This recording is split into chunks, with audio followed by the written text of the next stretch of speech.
গভীর রাত, পাথরের হোঁচট খেয়ে মেঘরাজ পড়ে যাচ্ছিল। কোথা থেকে এক হাতে এসে মেঘরাজের হাত ধরল। মেঘরাজ ছাদের আলোয় তার মুখশ্রী দেখার চেষ্টা করলো, কিন্তু সে ব্যর্থ হলো। ছাদের মোড়ানো মুখশ্রী দেখতে।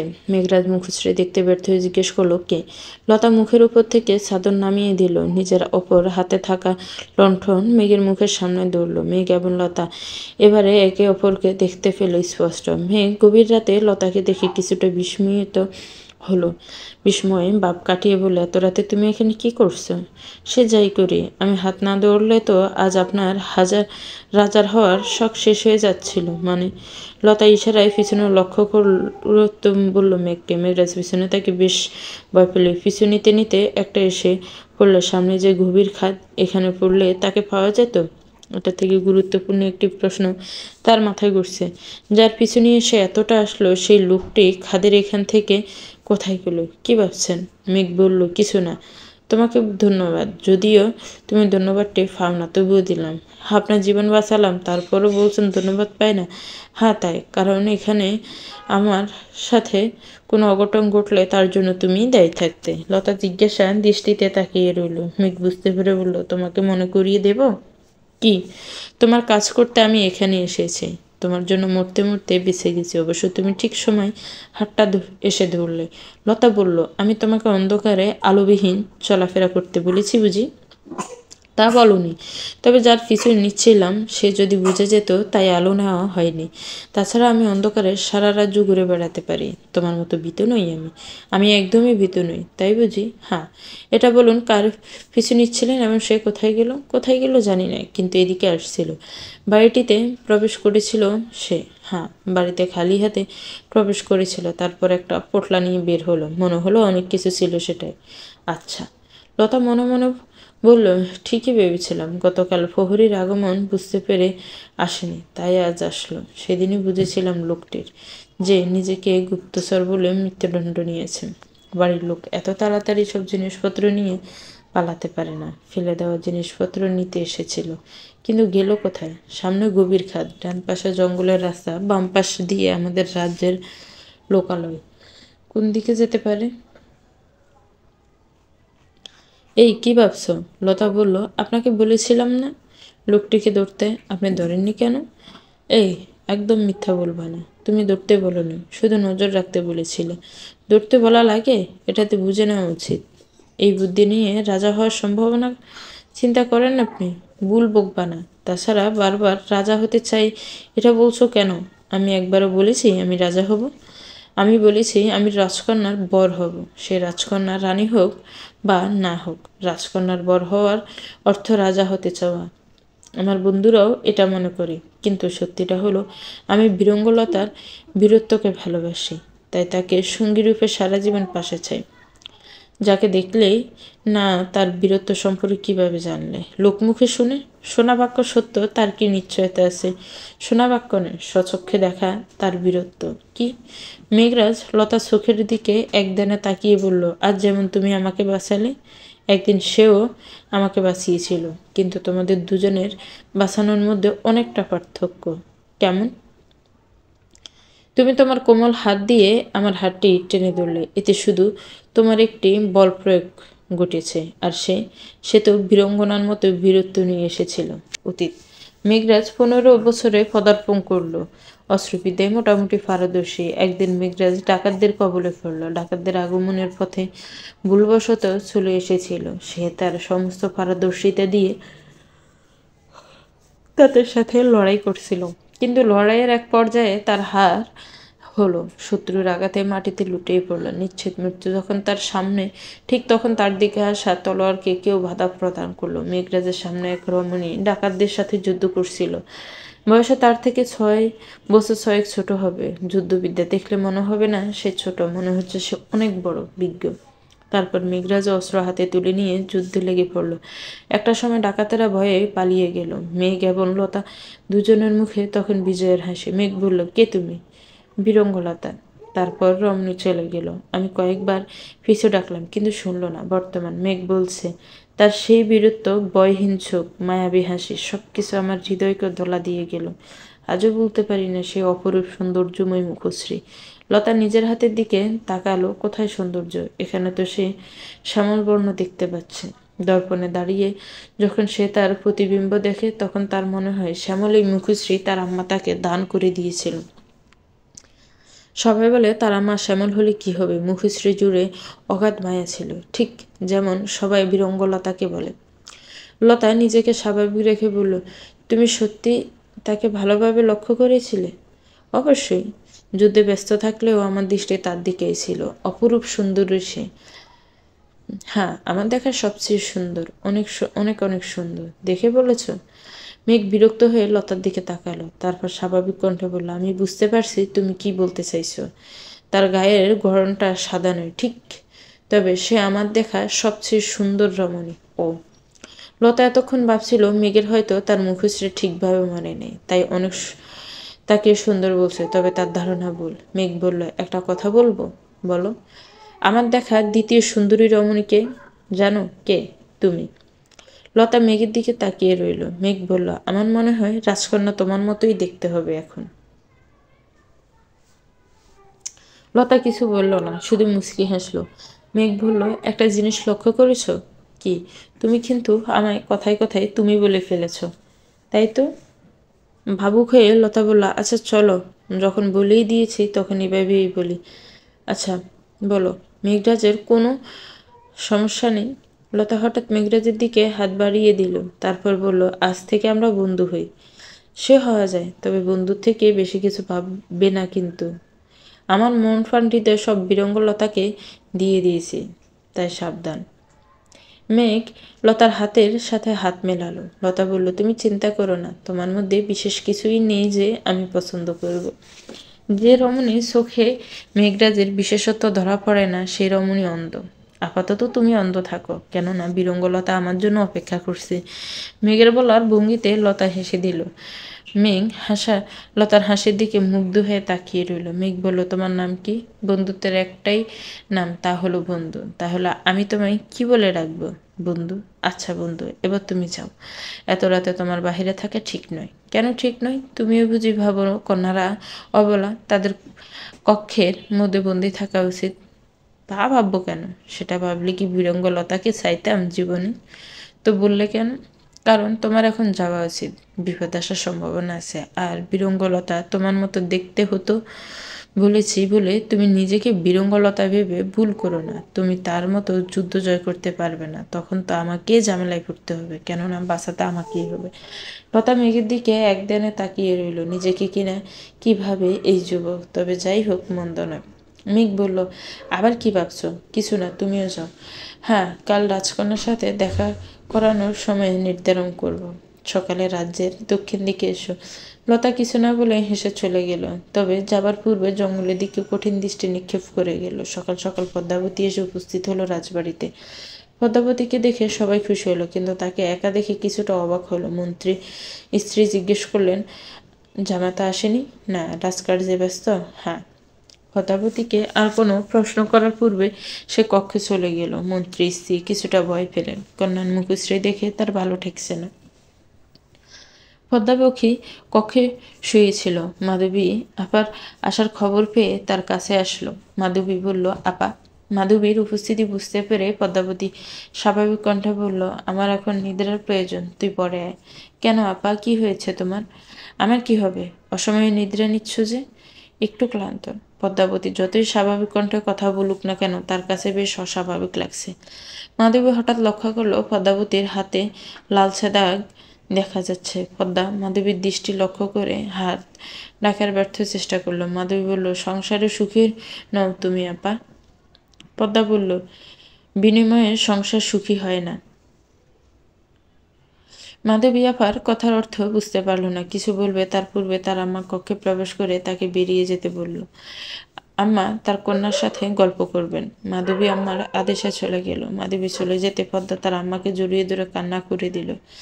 তার আম্মা মাথায় হাত বুলিয়ে বলল, আমার মতো তোর জীবনটাও শেষ হয়ে গেছে। আমাদের ভাগ্য আমাদের খুব করে ধোঁকা দিল। পদ্মা বলল, চারদিকে এত বিনিময়ের মধ্যেখানে আমরা হেরে গেছি আম্মা। মাধবীর সাথে আব্বাজানকে এমন করতে নিষেধ করো আম্মা। মাধবীর আম্মা বুঝতে পারলো না এখানে মাধবীর কথায় কিভাবে আসলো। তবে কি মাধবীর জীবনে ঝড় আসতে চলেছে? আম্মাজান রাজকুমার পদ্মার স্বামী দ্বিতীয় বিবাহ করতে চাচ্ছেন। মাধবীর আম্মা বিস্ময়িত হয়ে তাকিয়ে রইল। পদ্মা বলল, দ্বিতীয় স্ত্রী হিসাবে সে কাকে পছন্দ করেছে জানো আম্মা? ভয়ে ভয়ে বলল, কাকে? মাধবীকে। কি? পদ্মা তার আম্মাকে জড়িয়ে ধরে কান্না করে দিল। কন্যাকে শান্ত করার ভাষা মন্ত্রী স্ত্রীর জানা নেই, তাই তিনিও নীরবে কান্না করলেন। পদ্মা বলল, আম্মাজান আমি তো রাজপুত্র বিবাহ করতে চাইনি। আব্বাজান কেন রাজপুত্রের সাথে বিবাহ দিল? দিল যখন তখন বিনিময়ের খেলায় কেন দিল? কেন কেন? রাজত্বের লোভ তাকে উন্মাদ করে দিয়েছে। এই লোভ না তার বিনাশের কারণ হয়ে দাঁড়ায়। আমি আব্বাজানের কথা ভাবছি না, আমি মাধবীর কথা ভাবছি। আব্বাজান তাকে রাজসিংহাসনে বসাতে চান, আর সে কথা শুনেই রাজকুমার তাকে বিবাহ করতে চাচ্ছেন। আমাদের জটিলতার মধ্যে মাধবীর জীবনটা শেষ না হয়ে যায়। মাধবীর আম্মা বললেন, ভয় পাস না পদ্মা, মাধবীর সাথে কিছু হবে না। মাধবী সাহসী, বীর। মাধবীর সাথে লতা রয়েছে। মাধবী যদি আমাদের জটিলতায় পড়ে ভুল সিদ্ধান্ত নেয়, তার ভুল সিদ্ধান্তকে সঠিক সিদ্ধান্তে বদলে দেবে লতা। তারা দুজন একে অপরের কষ্ট সহ্য করতে পারে না যে। পদ্মা কান্নায় ভেঙে পড়ে বলল, আম্মা আমাকে এতটা সংসারী কেন বানালে? না বানালে খুব কি ক্ষতি হতো? তোমরা শিখিয়েছ কন্যার ধর্ম সংসার, স্বামী সেবা, তার কথায় চলা। বিনিময়ে কি পাচ্ছি আম্মা? স্বামী সেবার বিনিময়ে রোজ তার হাতে নির্যাতিত হচ্ছি। মাধবীর আম্মা কিভাবে কন্যাকে সান্ত্বনা দিবেন ভেবে পাচ্ছে না। তিনি যে নিজেই এই যন্ত্রণার শিকার। কক্ষের দরজার সামনে হাত মুষ্টিবদ্ধ করে দাঁড়িয়ে আছে মাধবী এবং লতা। মাধবী তখন আম্মার নির্দেশে চলে যাচ্ছিল, ঠিক সে সময়ে লতার সাথে সাক্ষাৎ হয়। লতা বড় আপার সাথে সাক্ষাৎ করতে আসছিল। তারপর দুজনের একসাথে আসে। কক্ষের ভিতরে কন্যা এবং আম্মার কথা শুনে তারা দরজার বাহিরে দাঁড়িয়ে যায়। লতা আর সহ্য না করতে পেরে কক্ষের ভিতরে প্রবেশ করল। শান্তভাবে বলল, অন্যায় মেনে নেওয়া সংসারের ধর্ম হতে পারে না। পদ্মা এবং তার আম্মা বিস্ময় নিয়ে লতার দিকে দৃষ্টি নিক্ষেপ করল। লতার পিছনে মাধবী প্রবেশ করল। পদ্মা বলল, তোরা? হ্যাঁ আমরা। সবার আড়ালে তোমার সাথে এত অন্যায় হচ্ছে আর তুমি তা মুখ বুঝে সহ্য করছো। আচ্ছা সংসার বুঝি এটাকে বলে? মাধবী রাগান্বিত হয়ে বলল। মাধবীর আম্মা বলল, তোরা কি শুনেছিস? আড়ালে অন্যের কথা শুনতে নেই, জানিস না? লতা বলল, মার্জনা করবেন কাকি আম্মা, আপনি দয়া করে একটু চুপ থাকুন। আমি আপার সাথে কিছু কথা বলতে চাই। মাধবীর আম্মা বলল, তোরা কি বলবি আমি জানি। দেখ ছোট থেকে তোরা সেভাবে বড় হসনি, তাই বুঝিস না সংসারে একজন স্ত্রীর কত কিছু মানিয়ে চলা লাগে। লতা পদ্মার গায়ের আঁচলটা সরিয়ে দিয়ে বলল, মানিয়ে নেওয়ার অর্থ বুঝি এই দাগগুলো? মাধবী এবং তার আম্মা অবাক হলো পদ্মার গায়ে মারের গভীর ক্ষত দেখে। লতা বলল, সংসার তো সেটাকে বলে যেখানে একজন নারী তার ভালোবাসা দিয়ে নতুন একটা পরিবারকে নিজের পরিবার হিসাবে গ্রহণ করে। সংসার তো সেটা যেখানে স্বামী স্ত্রীর মধ্যে দায়িত্ববোধ, কর্তব্য, ভালোবাসা, একে অপরকে ভালো রাখা এবং সুখে রাখার অঙ্গীকার থাকে। সংসার তো সেটা যেখানে দিন শুরু হয় সকলের সাথে হেসে খেলে, রাত শেষ হয় স্বামীর ভালোবাসায়। এটা কি সংসারের ধর্ম নয়? মাধবীর আম্মা চুপ রইলেন। লতা বলল, সংসারে কোলাহল থাকবে, এর অর্থ এটা নয় সেখানে একজন প্রতিনিয়ত নির্যাতিত হবে। এটাকে সংসার বলে না। মাধবীর আম্মা বলল, তুই অনেক বড় হয়ে গেছিস লতা, কিন্তু পদ্মার যে এখান থেকে বের হওয়া সম্ভব নয়। নারীরা একবার যার সাথে স্বামী স্ত্রীর বন্ধনে আবদ্ধ হয় তার সাথে সারা জীবন কাটাতে হয়। এটাই যে নিয়ম। কিসের নিয়ম? কোথায় লেখা আছে এক সংসারে প্রতিনিয়ত নির্যাতিত হলে সেখানেই কাটাতে হবে? হ্যাঁ, সংসারের কোলাহল দমাতে একবার সুযোগ দেওয়া যায়, কিন্তু সুযোগ পেয়ে যে বদলায় না তার থেকে মুক্তি নিয়ে চলে আসতে হয়। পদ্মা বলল, তোরা এখান থেকে যা লতা, তোরা বুঝবি না। মাধবী বলল, কি বুঝবো না আপা? তুমি ভুল করছো আপা, এভাবে নির্যাতিত হয়ে সারা জীবন কাটানো সম্ভব নয়। পদ্মা বলল, সম্ভব না হলে আম্মা এতটা কাল পার করতে পারতো না। লতা এবং মাধবী একসাথে বলল, কি? পদ্মা বুঝতে পারল ভুল কথা বলে ফেলেছে সে, তাই চুপ করে গেল। মাধবীর আম্মা এক প্রকার জোর করে তাদের কক্ষ থেকে বের করে দিল। মেঘরাজ বেশ কিছুক্ষণ লতার জন্য অপেক্ষা করছিল, কিন্তু সে আসছিল না। শেষে বিরক্ত হয়ে চলে যাচ্ছিল যখন ঠিক সে সময় লতার আগমন ঘটল। মেঘ লতাকে দেখে বলল, এত অপেক্ষা করালে কেন আমাকে? লতা বলল, তুমি খুব তাড়াতাড়ি এসে পড়েছ, আমি অপেক্ষা করাইনি। একদম নয়, আমি যথা সময়ে এসেছি। আচ্ছা, মেনে নিলাম তুমি যথা সময়ে এসেছো, কিন্তু আমি কিছুটা দেরিতে এসেছি। হ্যাঁ, এভাবে সবসময় নিজের ভুল স্বীকার করবে, তাই? হ্যাঁ। এবার বলো, বিরঙ্গলতার সাথে কবে দেখা করব? তুমি তো রোজই তার সাথে দেখা করছো। রোজ? কখন? কেন, স্বপ্নে? মেঘ মুখশ্রীতে রাগ ফুটিয়ে তুলে বলল, মজা করবা না? বন্ধুর ধর্ম কিন্তু উপহাস করা নয়। তাই বুঝি? তা বন্ধুর ধর্ম কি? বন্ধুর ধর্ম সবসময় বন্ধুকে সমঙ্গ দেওয়া, তার ভুল সিদ্ধান্তে তাকে বোঝানো, তার ঠিক সিদ্ধান্তে নিজেকে জড়িয়ে নেওয়া, এসব বন্ধুর ধর্ম। তাই? হ্যাঁ। আচ্ছা, রাজকন্যা তোমার জীবন বাঁচালো, তাতেই তুমি তাকে ভালোবেসে ফেললে? ভালোবাসা বুঝি এত নগণ্য? নগণ্য মানে? শুধু জীবন বাঁচানোর বিনিময়ে ভালোবাসা পাওয়া যায়? অর্থাৎ আমার জীবন যে বাঁচাবে আমি তাকে জীবনসঙ্গী বানানোর কথা ভাবব? না, একদম নয়। যে কেউ জীবন বাঁচালেই যে তাকে ভালোবাসতে হবে এমন নয়। এমন হলে তো আমার তোমাকেও ভালোবাসতে হবে। তুমিও তো আমার জীবন বাঁচালে, তাহলে রাজকন্যা বলে ভালোবাসো? না, আমি তো জানতাম না বিরঙ্গলতা রাজকন্যা। সেদিন নাম শোনার কিছুদিন পর জানতে পেরেছি। তাহলে ভালোবাসাটা কিভাবে আসলো? বললাম না, তার তেজ, অস্ত্রবিদ্যা, মুখশ্রীর ক্রোধ সবকিছু আমাকে বিমোহিত করেছে। আর আর একটা মজার ঘটনা শুনবে? মজার নয়, আনন্দের বলা চলে। কি? একদিন আমার আম্মা আমাকে এবং বোনকে খাবার দিয়েছিল। আমাদের খাবারের ভিন্নতা পূর্বে থেকেই ছিল, তাই আমাকে মাছ, বোনকে সবজি দিয়ে খাবার দেওয়ায় আমার মধ্যে কোন পরিবর্তন আসেনি। কিন্তু সেদিন ওই খাবারটি খেতে পারিনি। মুখে লোকমা তোলার পূর্বে পিতা এসে খাবারটি ফেলে দিল। আমরা সবাই বিস্ময় নিয়ে পিতার দিকে তাকিয়ে রইলাম। তারপর পিতা বলল, আজ থেকে আমাদের ঘরে কোন বৈষম্য থাকবে না মেঘের আম্মা। এতদিন যা করেছি ভুল করেছি, কন্যা এবং পুত্র জনে আমাদের সন্তান, তাদের মাঝে আমরা পিতা মাতা হয়ে এত বৈষম্য তৈরি করব কেন? আমি না হয় পুরুষ মানুষ, বুঝিনি, তুমি তো তাদের আম্মা, তুমি কেন এই বৈষম্য মেনে নিয়েছো মেঘের আম্মা? কেন? তুমি আম্মা হয়ে বোঝনি এরূপ আচরণে তোমার কন্যার উপর কেমন প্রভাব পড়ে? সন্তান যখন আমাদের, তখন কন্যা আর পুত্রের মধ্যে এত বৈষম্য কেন? আমরা পিতা মাতা হয়ে এই পাপ কেন করছি? কেন? আম্মা সেদিন খুশিতে কান্না করে দিয়েছিলেন, সাথে আমার বোনের চোখে আনন্দের অশ্রু ধরা দিয়েছিল। তারপর থেকে আমাদের ঘরে কোন বৈষম্য হয়নি।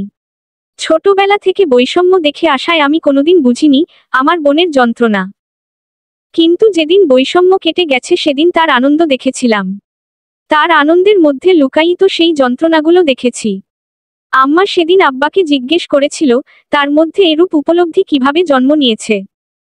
সেদিন আব্বা কি বলেছিল জানো? লতা বলল, কি? তার চিন্তাধারা পরিবর্তন হয়েছে রাজকন্যার কথায়। রাজকন্যা যেদিন রাজসভায় কন্যা এবং পুত্রের বিবাদ নিয়ে প্রশ্ন তুলেছিল, সেদিন তিনি বুঝতে পারেন রাজকন্যার কথার মর্মার্থ তার পুরুষ হৃদয় প্রথমে উপলব্ধি না ঘটলেও পরে আমার বোনের কান্না সচক্ষে দেখে তার সুবুদ্ধি হয়েছে। তারপর থেকে আমিও বুঝতে পারলাম, আমিও আমার বোনের সাথে অনেক অন্যায় করেছি। হয়তো বুঝে করিনি, কিন্তু করেছি। লতা মুচকি হেসে বলল, এজন্য রাজকন্যা চিন্তায় বিভোর হয়ে গেছো? বলতে পারো। প্রথম দেখায় শুধু ভালো লাগার সৃষ্টি হয়েছিল, ভালো লাগাটা রাজকন্যার চিন্তাধারা, চরিত্র, গুণ শুনে ভালোবাসা হয়ে গেছে। লতা বলল, ভালোবাসা পূর্ণতা না পেলে? মেঘ বলল, তার সাথে সাক্ষাৎ হওয়ার পর পূর্ণতা না পেলে হয়তো বেঁচে থেকেও মারা যাব। আর সাক্ষাৎ না হলে ভাবব, সাক্ষাৎ হলে হয়তো পূর্ণতা পেত। লতা বলল, তাহলে সাক্ষাৎ না হওয়া উচিত কেন? অপূর্ণতা যে কোনো কারণে হতে পারে। সাক্ষাতের পর যদি অপূর্ণতায় তুমি বেঁচে থেকেও মারা যাও, অর্থাৎ অনুভূতি শূন্য হয়ে থাকো, তবে সেই সাক্ষাতের প্রয়োজন কি? প্রয়োজন আছে। আমি বুঝতে পারছি তুমি কেন এমন বলছো। কেন বলছি?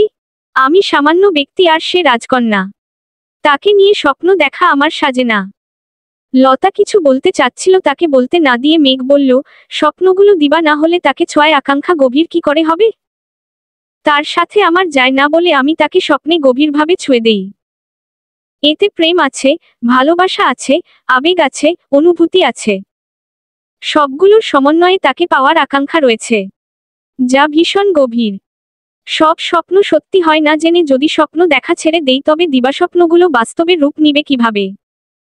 লতা বলল, আবেগ, অনুভূতি, প্রেম, ভালোবাসার সমন্বয় কখনো কখনো ধ্বংসের সৃষ্টি হয়। মেঘ বলল, হোক না কিছু অনুভূতি ধ্বংসের নামে সৃষ্টি। লতা স্লান হাসল। মেঘ পুনরায় বলল, তার সাথে আমার সাক্ষাৎ হয়তো আমার জন্য অপূর্ণতা নিয়ে আসবে, কিংবা বলা চলে ধ্বংস নিয়ে। তাই বলে কি তার সাথে সাক্ষাৎ করব না? লতা কিছু বলল না, শুধু মেঘরাজের দিকে একমনে তাকিয়ে রইল। হয়তো তার হৃদয়ে কিছু একটা সৃষ্টি হচ্ছে। নিজেকে স্বাভাবিক করার চেষ্টা করে লতা নিজে নিজের মনকে বলল, আমার অনেক কাজ রয়েছে, এসব নিয়ে ভাবলে চলবে না। কি ভাবছ? মেঘের কথায় ভাবনা থেকে বেরিয়ে আসলো লতা। লতা বলল, কিছু না। তোমার সাথে রাজকন্যার একদিন দেখা হবে, সেদিন তোমার ভালোবাসার পূর্ণতা পাবে কিনা জানি না, তবে তার সাথে সাক্ষাৎ তোমাকে চমকে দেবে। সত্যি সাক্ষাৎ হবে বলছো? হবে হয়তো বা। হয়তো বা কি? লতা মুখে কিছু বলল না, মনে মনে বলল, সাক্ষাৎ হয়ে গেছে। লতা বলল, চলি, রাজমহলে অনেক কাজ পড়ে রয়েছে। আচ্ছা, কিন্তু তুমি রাজমহলে কি কাজ করো? তোমার রাজকন্যার দেখাশোনা করি, আমি তার সই। লতা ছুটে চলে গেল। মেঘ সেখানে ঠায় দাঁড়িয়ে রইল। মনেমনে বলল, অনুভূতিগুলো কেমন রং বদলাচ্ছে। রাজকন্যার ছবি যতবার কল্পনায় আঁকার চেষ্টা করছি, ততবার শুধু বন্ধুর মুখশ্রী ভেসে উঠছে। আচ্ছা, অনুভূতিরা বুঝি রং বদলায়, কিন্তু ভালোবাসাটা তো রাজকন্যার নামে হচ্ছে। দুদিন কেটে গেল। পদ্মাবতীকে সাথে নিয়ে মন্ত্রী তার শ্বশুরবাড়ি গেলেন। রাজার সাথে কথা বলে সবকিছু মিটিয়ে চলে আসবেন। অন্যদিকে লতার কাছে গোপন পত্র আসলো। ডাকাতের দলের যে লোকটিকে সে অপরাধীর নাম জানার কাজে লাগিয়েছিল, তার পত্র। আজ রাতে রাজ্যের একটা স্থানে তাকে সাক্ষাৎ করতে বলা হয়েছে। বিশেষভাবে উল্লেখ করা হয়েছে শুধু তার নাম। এজন্য লতা বেশ চিন্তিত, কথাটি মাধবীকে জানাবে কিনা ভাবছে। মাধবীকে জানালে সে তার সাথে যেতে চাইবে, কিন্তু এখানে শুধু তাকে যেতে বলা হয়েছে। কিছুক্ষণ ভেবে লতা সিদ্ধান্ত নিল সে একা সেখানে যাবে, মাধবীকে জানাবে না। মাধবী একটা বিশেষ কাজ ছেড়ে ছুটে রাজমহলের দিকে যাচ্ছিল। মাধবী ছোট থেকে একটু ছটফটে, তাই তো ছুটে চলছিল আপন গতিতে। ছুটতে ছুটতে হঠাৎ কারো সাথে ধাক্কা খেয়ে পড়ে যাচ্ছিল, তখনই দুটো হাত তার বাহু ধরে রইল। মাধবী ধরে রাখা ব্যক্তির দিকে তাকালো। মাধবী সামনে সুদর্শন যুবককে দেখে মুগ্ধ নয়নে তাকিয়ে রইল। অপরদিকে মেঘরাজ বিরক্তিমাখা মুখশ্রী নিয়ে তাকিয়ে রয়েছে। মেঘ বলল, তাকিয়ে থাকবে নাকি সোজা হয়ে দাঁড়াবেও? মাধবী নিজেকে ঠিক করে বলল, ধন্যবাদ। ঠিক আছে। তুমি সে না যে রাজমহলে চুরি করার মতলবে উকিঝুঁকি মারছিল? কি বললে তুমি? আমি মোটেও চোর নই, কিন্তু সেদিন তো তুমিই ছিলে। কি যেন নাম ভাবার ভঙ্গিতে। হ্যাঁ, মনে পড়েছে রাজা মেঘরাজ। তুমি কি আমার সাথে মজা করছো? না তো। আমি তোমার সাথে মজা করব কেন? তুমি কে আমার? সেটা তুমি জানো। কই, আমি তো জানি না। যে কাজে যাচ্ছিলে সে কাজে যাও। মাধবী মজা করে বলল, তা তুমি না বললেও যাব। তাহলে যাও। আচ্ছা, যাচ্ছি। মাধবী চলে যাচ্ছিল। মেঘ বলল, শোন। মাধবী পিছু ঘুরে বলল, হ্যাঁ বলো। দেখে শুনে ছুটো। অন্যের বরদের সাথে এভাবে ধাক্কা খাওয়া ঠিক না, তাদের স্ত্রীরা কষ্ট পাবে। মাধবী হেসে বলল, তাই? হ্যাঁ, আমার স্ত্রী নেই বলে আজ বেঁচে গেলে। নয়তো কি হতো? আর কি হতো? আমার কষ্টের একটা দিন কাটতো আজ। থাক, কষ্ট পেও না। আমি পরের বার থেকে দেখব যাতে তোমার স্ত্রী ছাড়া আর কারো সাথে তোমার ধাক্কা না লাগে। সে তোমার দেখতে হবে না। নিজে একটু ভালোভাবে রাস্তাঘাটে চলাফেরা করো। আচ্ছা, যাই, পুনরায় সাক্ষাৎ হবে। মেঘ কিছু বলল না। মাধবী চলে গেল। গভীর রাত। লতা তার বলে দেওয়া স্থানে এসে উপস্থিত হল। বেশ কিছুক্ষণ অপেক্ষা করার পরও কারো দেখা মিলল না। লতা আশাহত হয়ে ফিরে যাচ্ছিল, তখনই মাথার পিছনে কেউ আঘাত করল। লতা মাটিতে লুটিয়ে পড়ল। অজ্ঞান হওয়ার পূর্বে বলল, বেঈমান। লতা পেটে তলোয়ার দিয়ে আঘাত করতে যাবে, এমন সময় তলোয়ারটা কেউ খুব শক্তভাবে ধরল। হাত দিয়ে অঝরে রক্ত বের হচ্ছে, তবুও তার কোন ভাবান্তর নেই। সে নিজের সর্বশক্তি দিয়ে তলোয়ারটা আটকাতে ব্যস্ত। মানুষটি অন্য কেউ নয়, মাধবী। শেরপুর রাজ্যে যাকে লতার পরিপূরক বলা হয়ে থাকে। অনেকে মনে করেন বিরঙ্গলতা যদি হয় চাঁদ, তবে চাঁদের পাশে সবচেয়ে উজ্জ্বল তারাটি হলো মাধবীলতা। চাঁদের নিজস্ব কোন আলো থাকে না, এটাকে বিরঙ্গলতার গায়ের গড়নের সাথে মিলিয়ে নিয়েছে সবাই। আর তারা সবসময় উজ্জ্বল হয়, যার জন্য মাধবীকে তার সাথে তুলনা করা হয়। কেননা মাধবীলতার গায়ের গড়ন যথেষ্ট উজ্জ্বল। সুন্দরের পূজারী যে কেউ একবার মাধবীলতাকে দেখে মুগ্ধ হতে বাধ্য। তবে তাদের জনকে সর্বক্ষণ বলতে গেলে সবসম একসাথে পাওয়া যায়। একবার ব্যতিক্রম ঘটতে পারে, কিন্তু বিপদে একে অপরকে দেখা যাবেই, তাই পরিপূরক হিসাবে অনেকে তাদের ব্যক্ত করে। মাধবী কিছুক্ষণের চেষ্টায় তলোয়ারসহ লোকটিকে অন্যদিকে ফেলতে সম্ভব হলো। তারপর হাতে তুলে নিল অস্ত্র, শত্রুর সাথে মোকাবিলা করার জন্য। কিন্তু আশ্চর্যজনক হলেও সত্যি, মাধবীর শত্রুর মোকাবিলা করার পূর্বে শত্রু স্থান ত্যাগ করল, অর্থাৎ পালিয়ে গেল। মাধবী তাদের নিয়ে বেশি না ভেবে লতার কাছে গেল। মাধবী লতাকে ধরে কয়েকবার লতা বলে ডাক দিল, কিন্তু লতার কোন সাড়াশব্দ পাওয়া গেল না। মাধবী ধীরে ধীরে তাকে তুলে রাজমহলে নিয়ে যাচ্ছিল। তার পূর্বে মাথার পিছন থেকে রক্ত পড়া বন্ধ করতে কাপড় দিয়ে তা বেঁধে দিল। কিছুটা পথ যাওয়ার পর তার মনে হলো রাজমহলে যাওয়া ঠিক হবে না। লতা আহত শুনলে তার রাজত্ব সামলানো নিয়ে প্রশ্ন উঠতে পারে। বিশেষভাবে তার আব্বা প্রশ্ন তুলতে পারেন। মাধবী লতাকে নিয়ে পরিচিত এক বৃদ্ধার কুটিরে গেল। বৃদ্ধা মহিলা আহত লতাকে দেখে চমকে উঠলেন। বললেন, আমার লতার আম্মার কি হয়েছে বুড়ি? বৃদ্ধার সাথে খুব ছোট থেকে মাধবী, লতা পরিচিত। তারা বৃদ্ধার সাথে মাঝে মাঝে দেখা করে, তার কাজে সহযোগিতার পাশাপাশি তার সাথে গল্প করেন। বৃদ্ধার ছেলে তাকে রেখে তার স্ত্রীর বাড়িতে চলে গেছেন। ভালো জীবন কাটানোর আশায় বৃদ্ধা তখন থেকে খুব একা ছিলেন। রোজ রাতে কান্না করতেন ছেলের শোকে। মাধবী, লতা রাতে রাজ্য পরিদর্শনে বেড়ানোর পর তার কান্নায় তার কুটিরের সামনে থামতে বাধ্য হয়েছিল। তারপর থেকে মাধবী এবং লতা বৃদ্ধার পরিবার। বৃদ্ধা মাধবীকে বুড়ি এবং লতাকে আম্মা বলে সম্বোধন করেন। মাধবী লতাকে বৃদ্ধার কুটিরে নিয়ে শুয়ে দিল। তারপর বলল, পরে বলবো দাদি আম্মা, আপাতত ওর চিকিৎসা দরকার। বৃদ্ধা বললেন, এত রাতে কোন হাকিমকে পাওয়া যাবে বলে মনে হচ্ছে না তো। হাকিম লাগবে না, আমি ব্যবস্থা করছি। তুমি একটু আমাকে সাহায্য করো। হ্যাঁ, বলো কি সাহায্য লাগবে? তুমি আপাতত ওর পাশে বসো, আমি একটু আসছি। বৃদ্ধা লতার কাছে বসল।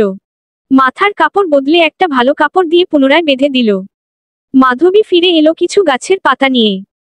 মাধবী লতার সাথে মিলে অনেক কিছুই শিখেছে, তাই জানে কোন গাছের পাতা দিয়ে আঘাত নিবারণ করা সম্ভব।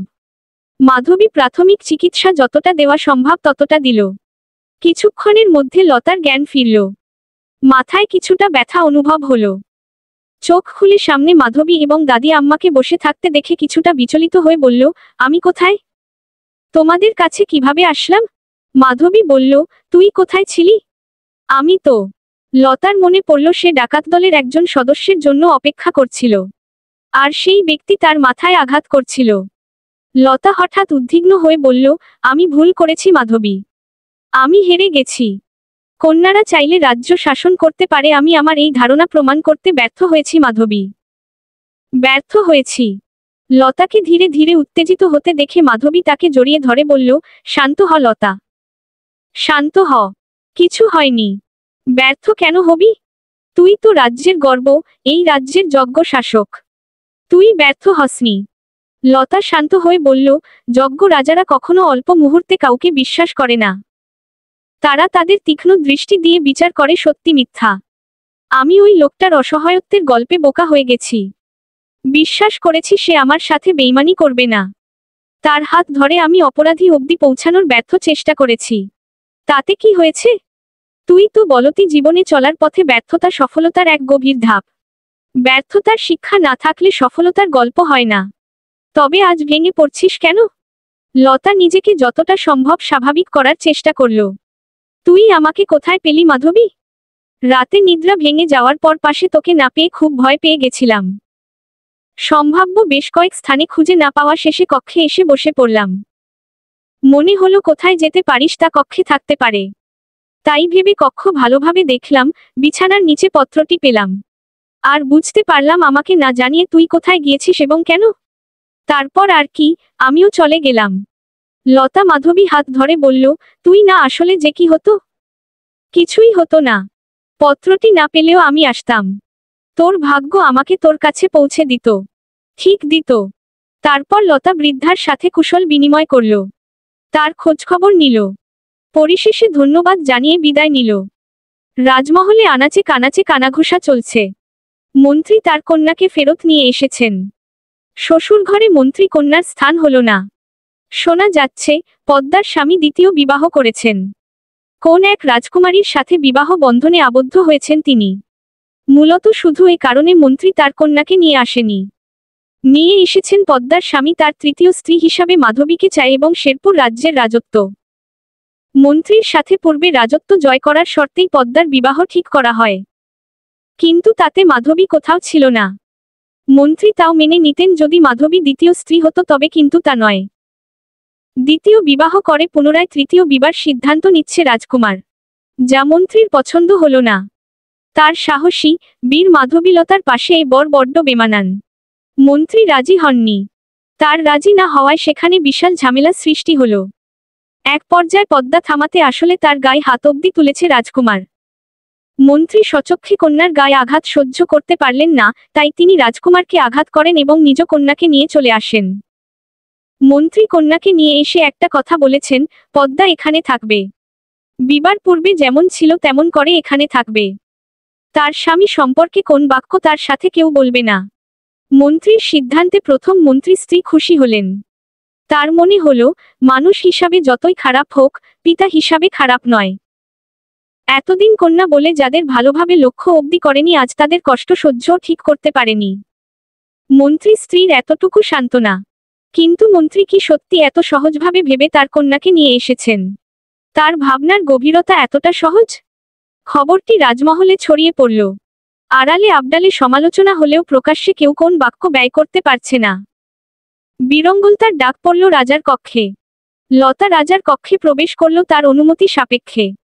রাজা কন্যার উদ্দেশ্য বলল, তোমার সাথে গল্প করার ইচ্ছে অনেক। কিন্তু তোমার হৃদয় আমার জন্য ঘৃণার পাহাড় রয়েছে, তাই গল্প করা হয় না। রাজা একটু থেমে পুনরায় বলল, ক্ষমা করা যায় না আমাকে? লতা শান্ত কণ্ঠে বলল, আপনার দিক থেকে কোন ভুল নেই। আর যেখানে ভুল নেই সেখানে ক্ষমা শব্দটা বড্ড বেমানান। রাজা বললেন, যদি তোমার মনে হয় আমি কোন ভুল করিনি, তাহলে আমায় এতটা শাস্তি কেন দিচ্ছ? শাস্তি? আমি আপনাকে কিসের শাস্তি দিলাম? যদি বুঝতে সন্তানের অবহেলা একজন পিতাকে কতটা যন্ত্রণা দেয়, তবে উপরোক্ত প্রশ্নটি করতে না। আপনি কি এসব বলার জন্য আমাকে ডেকেছেন? না। আমি তোমার সাথে গুরুত্বপূর্ণ একটি কথা বলতে চাচ্ছি। কি? তোমার আম্মার বিষয়ে। বলুন। তুমি বিশ্বাস করবে কিনা জানি না, তবে তোমার আম্মা আমার দ্বিতীয় বিবাহ পূর্বদিন অবধি ভাবছিলেন তার নতুন সইয়ের সাথে কিভাবে ভাব জমাবেন। লতা স্বাভাবিক কণ্ঠে বলল, আমি জানি আম্মার প্রতিশ্রুতির মর্যাদা দিতে আপনি দ্বিতীয় বিবাহ করেছেন। আম্মা রাজমাতাকে কথা দিয়েছিলেন আপনাকে দ্বিতীয় বিবার জন্য রাজি করাবেন, তাই তার কথা রাখতে তিনি আপনাকে বাধ্য করেছেন। আর আমি এটাও জানি আপনার মনে হয় আম্মা আত্মহত্যা করতে পারে না। মনে হয় না। এটাই সত্যি। বদ্ধ কক্ষের আড়ালে যদি কিছু ঘটেও থাকে, তবে তা এত বছর পর প্রমাণ করা সম্ভব নয়। তবে অপরাধী যদি নিজ থেকে কোন ভুল পদক্ষেপ নেয় এবং স্বীকার করে তার অপরাধ, তবে সম্ভব। মানে তুমি বলতে চাইছো বদ্ধ কক্ষে কি হয়েছিল তা আমি কখনো জানতে পারবো না? অপরাধ কখনো চাপা থাকে না, একদিন প্রকাশ পাবে। তবে আপনার মনে হওয়াটাকে পূর্ণতা দিতে সেদিনই ব্যবস্থা নেওয়া উচিত ছিল। সেদিন ব্যবস্থা নিলে হয়তো অপরাধী ধরা পড়ত। আমি বলতে চাইছি বদ্ধ কক্ষে যদি বা কিছু হয়ে থাকে তো। রাজা বললেন, তাহলে করণীয় কি? অপেক্ষা। সঠিক সময়ের অপেক্ষা। আচ্ছা। যখন জানো আমি বাধ্য ছিলাম, তবে ক্ষমা করছো না কেন? কিছু আঘাতের ঔষধ হয় না। লতা চলে গেল। রাজার চোখ দিয়ে দু ফোঁটা অশ্রু গড়িয়ে পড়ল। রাজ্যে সবাই ভালো আছে। ছোট রানী পলাশমতিকে নিয়ে ভালো আছে, রাজমাতা নিজেকে নিয়ে, মন্ত্রী তার কাজ নিয়ে। শুধু ভালো নেই তিনি। প্রথম সন্তানের অবহেলায় ভালো নেই তিনি। একটুও ভালো নেই। এটা রাজার মতামত, তার মতে তিনি ছাড়া সবাই ভালো আছে। মেঘরাজ আজও রাজমহলের আশেপাশে ঘুরঘুর করছিল। মাধবীর চোখে পড়ল বিষয়টা। মাধবী মেঘরাজের কাছে গিয়ে স্বাভাবিক কণ্ঠে বলল, রোজ এদিকে ঘুরঘুর কেন করো? হঠাৎ কারো কথা হচ্চকিয়ে যায় মেঘ। নিজেকে সামলে মাধবীকে লক্ষ্য করল। তারপর বলল, এমনি এমনি এমনি কেউ ঘুরঘুর করে? আমি তো জানতাম না। মেঘের মাথা হঠাৎ একটা বুদ্ধি খেলল, তাই বলল, আসলে রাজপ্রাসাদ খুব সুন্দর তো, ভিতরটা দেখার খুব ইচ্ছে। আব্বাজানকে বলছিলাম কিন্তু কখনো নিয়ে আসেনি। তাই ঘুরঘুর করছি, যদি ভিতরে যাওয়ার সুযোগ হয়। শুধু রাজমহল দেখার আকাঙ্ক্ষায় ঘুরঘুর করো। ঠিক তো? হ্যাঁ এটাই। কিন্তু এভাবে তো রাজমহল প্রবেশ করা যাবে না। তবে তুমি চাইলে আমি তোমাকে প্রবেশ করাতে পারি। সত্যি তুমি পারবে? হ্যাঁ পারবো। তবে সহজে পেয়ে গেলে তার মূল্য থাকে না জানো তো? হ্যাঁ জানি। তাই রাজমহলে প্রবেশ করতে হলে পূর্বে তোমায় বীরত্বের প্রমাণ দিতে হবে। প্রমাণ? কিভাবে? আমার সাথে যুদ্ধ করে। কি? যুদ্ধে আমি পরাজিত হলে তৎক্ষণাৎ তোমাকে রাজমহলে নিয়ে যাব, আর তুমি পরাজিত হলে রাজমহলে প্রবেশ করতে পারবে না। মেঘ বলল, তুমি যে আমাকে ভিতরে নিয়ে যাবে তার নিশ্চয়তা কি? বিশ্বাস রাখো। বিশ্বাসের উপর জীবন চলে। ধ্বংস বিশ্বাসের জন্যই হয়। তোমাকে বিশ্বাস করানোর জন্য কি করতে পারি? মেঘ কিছুক্ষণ ভাবল। তারপর বলল, একটা উপায় আছে। কি? তুমি আমাকে রাজমহলের উদ্যানে নিয়ে চলো। সেখানে আমাদের যুদ্ধ হবে। আমি জয়ী হলে সেখান থেকে রাজমহলের ভিতরে প্রবেশ করব, হেরে গেলে ফেরত চলে আসব। মাধবী একটু ভেবে বলল, আচ্ছা রাজি। তাহলে চলো। হুম। মাধবী মেঘকে নিয়ে রাজমহলের উদ্যানে নিয়ে গেল। মেঘ সামনে যাওয়া জন প্রহরী তাকে বাধা দিচ্ছিল, পিছন থেকে মাধবী তাদের চলে যেতে বলল। তারপর শুরু হলো মেঘ এবং মাধবীর লড়াই। মাধবী লড়াইয়ের থেকে বেশি মেঘের মুখশ্রীতে দৃষ্টি রাখছিল। লতা উদ্যানে মাধবীকে খুঁজতে এসেছিল, সেখানে এসে তাদের লড়াই দেখে থেমে গেল। একধ্যানে তাকিয়ে লড়াই দেখছিল। মাধবীর সাথে যুদ্ধে জয়লাভ করা সহজ নয়, তবে মেঘরাজ বেশ চেষ্টা করছিল। মেঘরাজের চেষ্টায় মাধবী মুগ্ধ হয়েছে, অন্যদিকে মেঘের চেষ্টাতে লতাও মুগ্ধ হচ্ছিল। লতার মতে, যুদ্ধের প্রধান ধর্ম আপ্রাণ চেষ্টা, মনোবল এবং বিশ্বাস রাখা যে আমি জয়ী হব। মেঘের মধ্যে তার প্রতিফলন দেখা যাচ্ছিল। মাধবী এবং মেঘ বেশ কিছুক্ষণ লড়াই করল। মেঘের হার না মানা চেষ্টা দেখে মাধবী নিজ থেকে অস্ত্র হাত থেকে ফেলে দিল। মেঘরাজ তৎক্ষণাৎ মাধবীর গলায় অস্ত্র ধরল। মাধবী একধ্যানে মেঘের দিকে তাকিয়ে রইল। লতা বলল, কি হচ্ছে এখানে? লতার কথা ধ্যান ভাঙল মাধবীর। মেঘরাজ অস্ত্র নামিয়ে বলল, চলো এবার। মাধবী বলল, হ্যাঁ। লতা জিজ্ঞাসা দৃষ্টিতে তাকিয়ে রইল। মাধবী লতার উদ্দেশ্য বলল, মেঘ রাজমহল দেখতে চায়, তাই আমি লড়াইয়ের আয়োজন করেছি। কথা ছিল আমি হেরে গেলে তাকে রাজমহলের ভিতর দেখাবো। আচ্ছা। মাধবী মেঘকে বলল, চলো। মেঘ সম্মতি দিল। মাধবী সামনে এগিয়ে গেল, মেঘ লতার খুব কাছে এসে দাঁড়ালো। আস্তে করে বলল, তোমার সইকে দেখতে এসেছি। তুমি তো সাক্ষাৎ করাবে না, তাই আমি নিজ বুদ্ধিতে সাক্ষাৎ করতে যাচ্ছি। পারলে তাকে আমার সামনে নিয়ে এসো। বন্ধু হিসাবে এতটুকু করতেই পারো। লতা হাসল। লতার হাসির অর্থ মেঘ বুঝল না। লতা বলল, নিজে খুঁজে নেও। নিজগুণে রাজমহলে প্রবেশ করেছ তো এখন তাকে নিজেই খুঁজে নেও। মেঘ বলল, তোমার কি মনে হয় আমি খুঁজে পাব না? লতা বলল, সবল চোখে অন্ধ যেজন সেজনের খুঁজে পাওয়া সে তো বৃথা চেষ্টা। কি বললে? মাধবী এগিয়ে গেছে, তাড়াতাড়ি যাও। মেঘ মাথা নাড়িয়ে চলে গেল। লতা আপনমনে হাসল। পদ্মার স্বামীর রাজ্য থেকে পত্র এলো। পত্র খুলে রাজা বেশ চিন্তিত হয়ে পড়লেন। মাধবী মেঘকে নিয়ে রাজমহল দেখাচ্ছি। প্রথমে রাজসভাটা ঘুরে ঘুরে দেখালো। রাজ সিংহাসনের দিকে কিছুটা সময় মেঘ গভীরভাবে তাকিয়ে রইল। মেঘকে গভীরভাবে তাকিয়ে থাকতে দেখে মাধবী জিজ্ঞেস করল, কি দেখছ? মেঘ আনমনে জবাব দিল, দেখছি রাজকন্যা বীরঙ্গলতা রাজ সিংহাসনে বসে আছে। মনে হচ্ছে রাজ সিংহাসন তার জন্যই সৃষ্টি হয়েছে। মাধবী ভাবল লতাকে মেঘ দেখেছে, তাই জানে রাজকন্যা লতা। কিন্তু মেঘ লতার সাথে প্রথম সাক্ষাতের সেই ছোট্ট রমণীকে কল্পনা করছে। মেঘের মতে সে তো রাজকন্যা কিশোরী রূপ দেখেনি। মাধবী বিষয়টা স্বাভাবিকভাবে নিল। তাই বলল, একদম। রাজ সিংহাসন রাজকন্যার জন্যই সৃষ্টি। তাকে পেয়ে রাজ সিংহাসন ধন্য হবে। মেঘ বলল, রাজমহলের অন্দরমহল দেখাবে আমাকে? মাধবী চমকে উঠল। তারপর বলল, অন্দরমহলে বাহিরের পুরুষের প্রবেশ নিষিদ্ধ। এটা আমি পারবো না। মেঘ মনেমনে ভাবল, অন্দরমহলে প্রবেশ না করলে তো আমি রাজকন্যার সাক্ষাৎ পাবো না, রাজমহলে প্রবেশ করার উদ্দেশ্য সফল হবে না। কি করব আমি? মেঘ মাধবীর দিকে তাকালো। মাধবী এবং মেঘের চোখাচোখি হলো। মেঘ বলল, তুমি জানো তুমি কত সুন্দর? মাধবী বলল, কত? অনেক সুন্দর। সৌন্দর্যময় নারী কণ্ঠে নিষিদ্ধ শব্দটা বড় বেমানান। এর অর্থ? তুমি আমাকে অন্দরমহলে নিয়ে যাও। সম্ভব নয়। কারো চোখে পড়লে তোমার বিপদ হবে। মেঘ বলল, তোমার মতো সুন্দরী পাশে থাকলে আমার কোন বিপদ হবে না। এ আমার বিশ্বাস।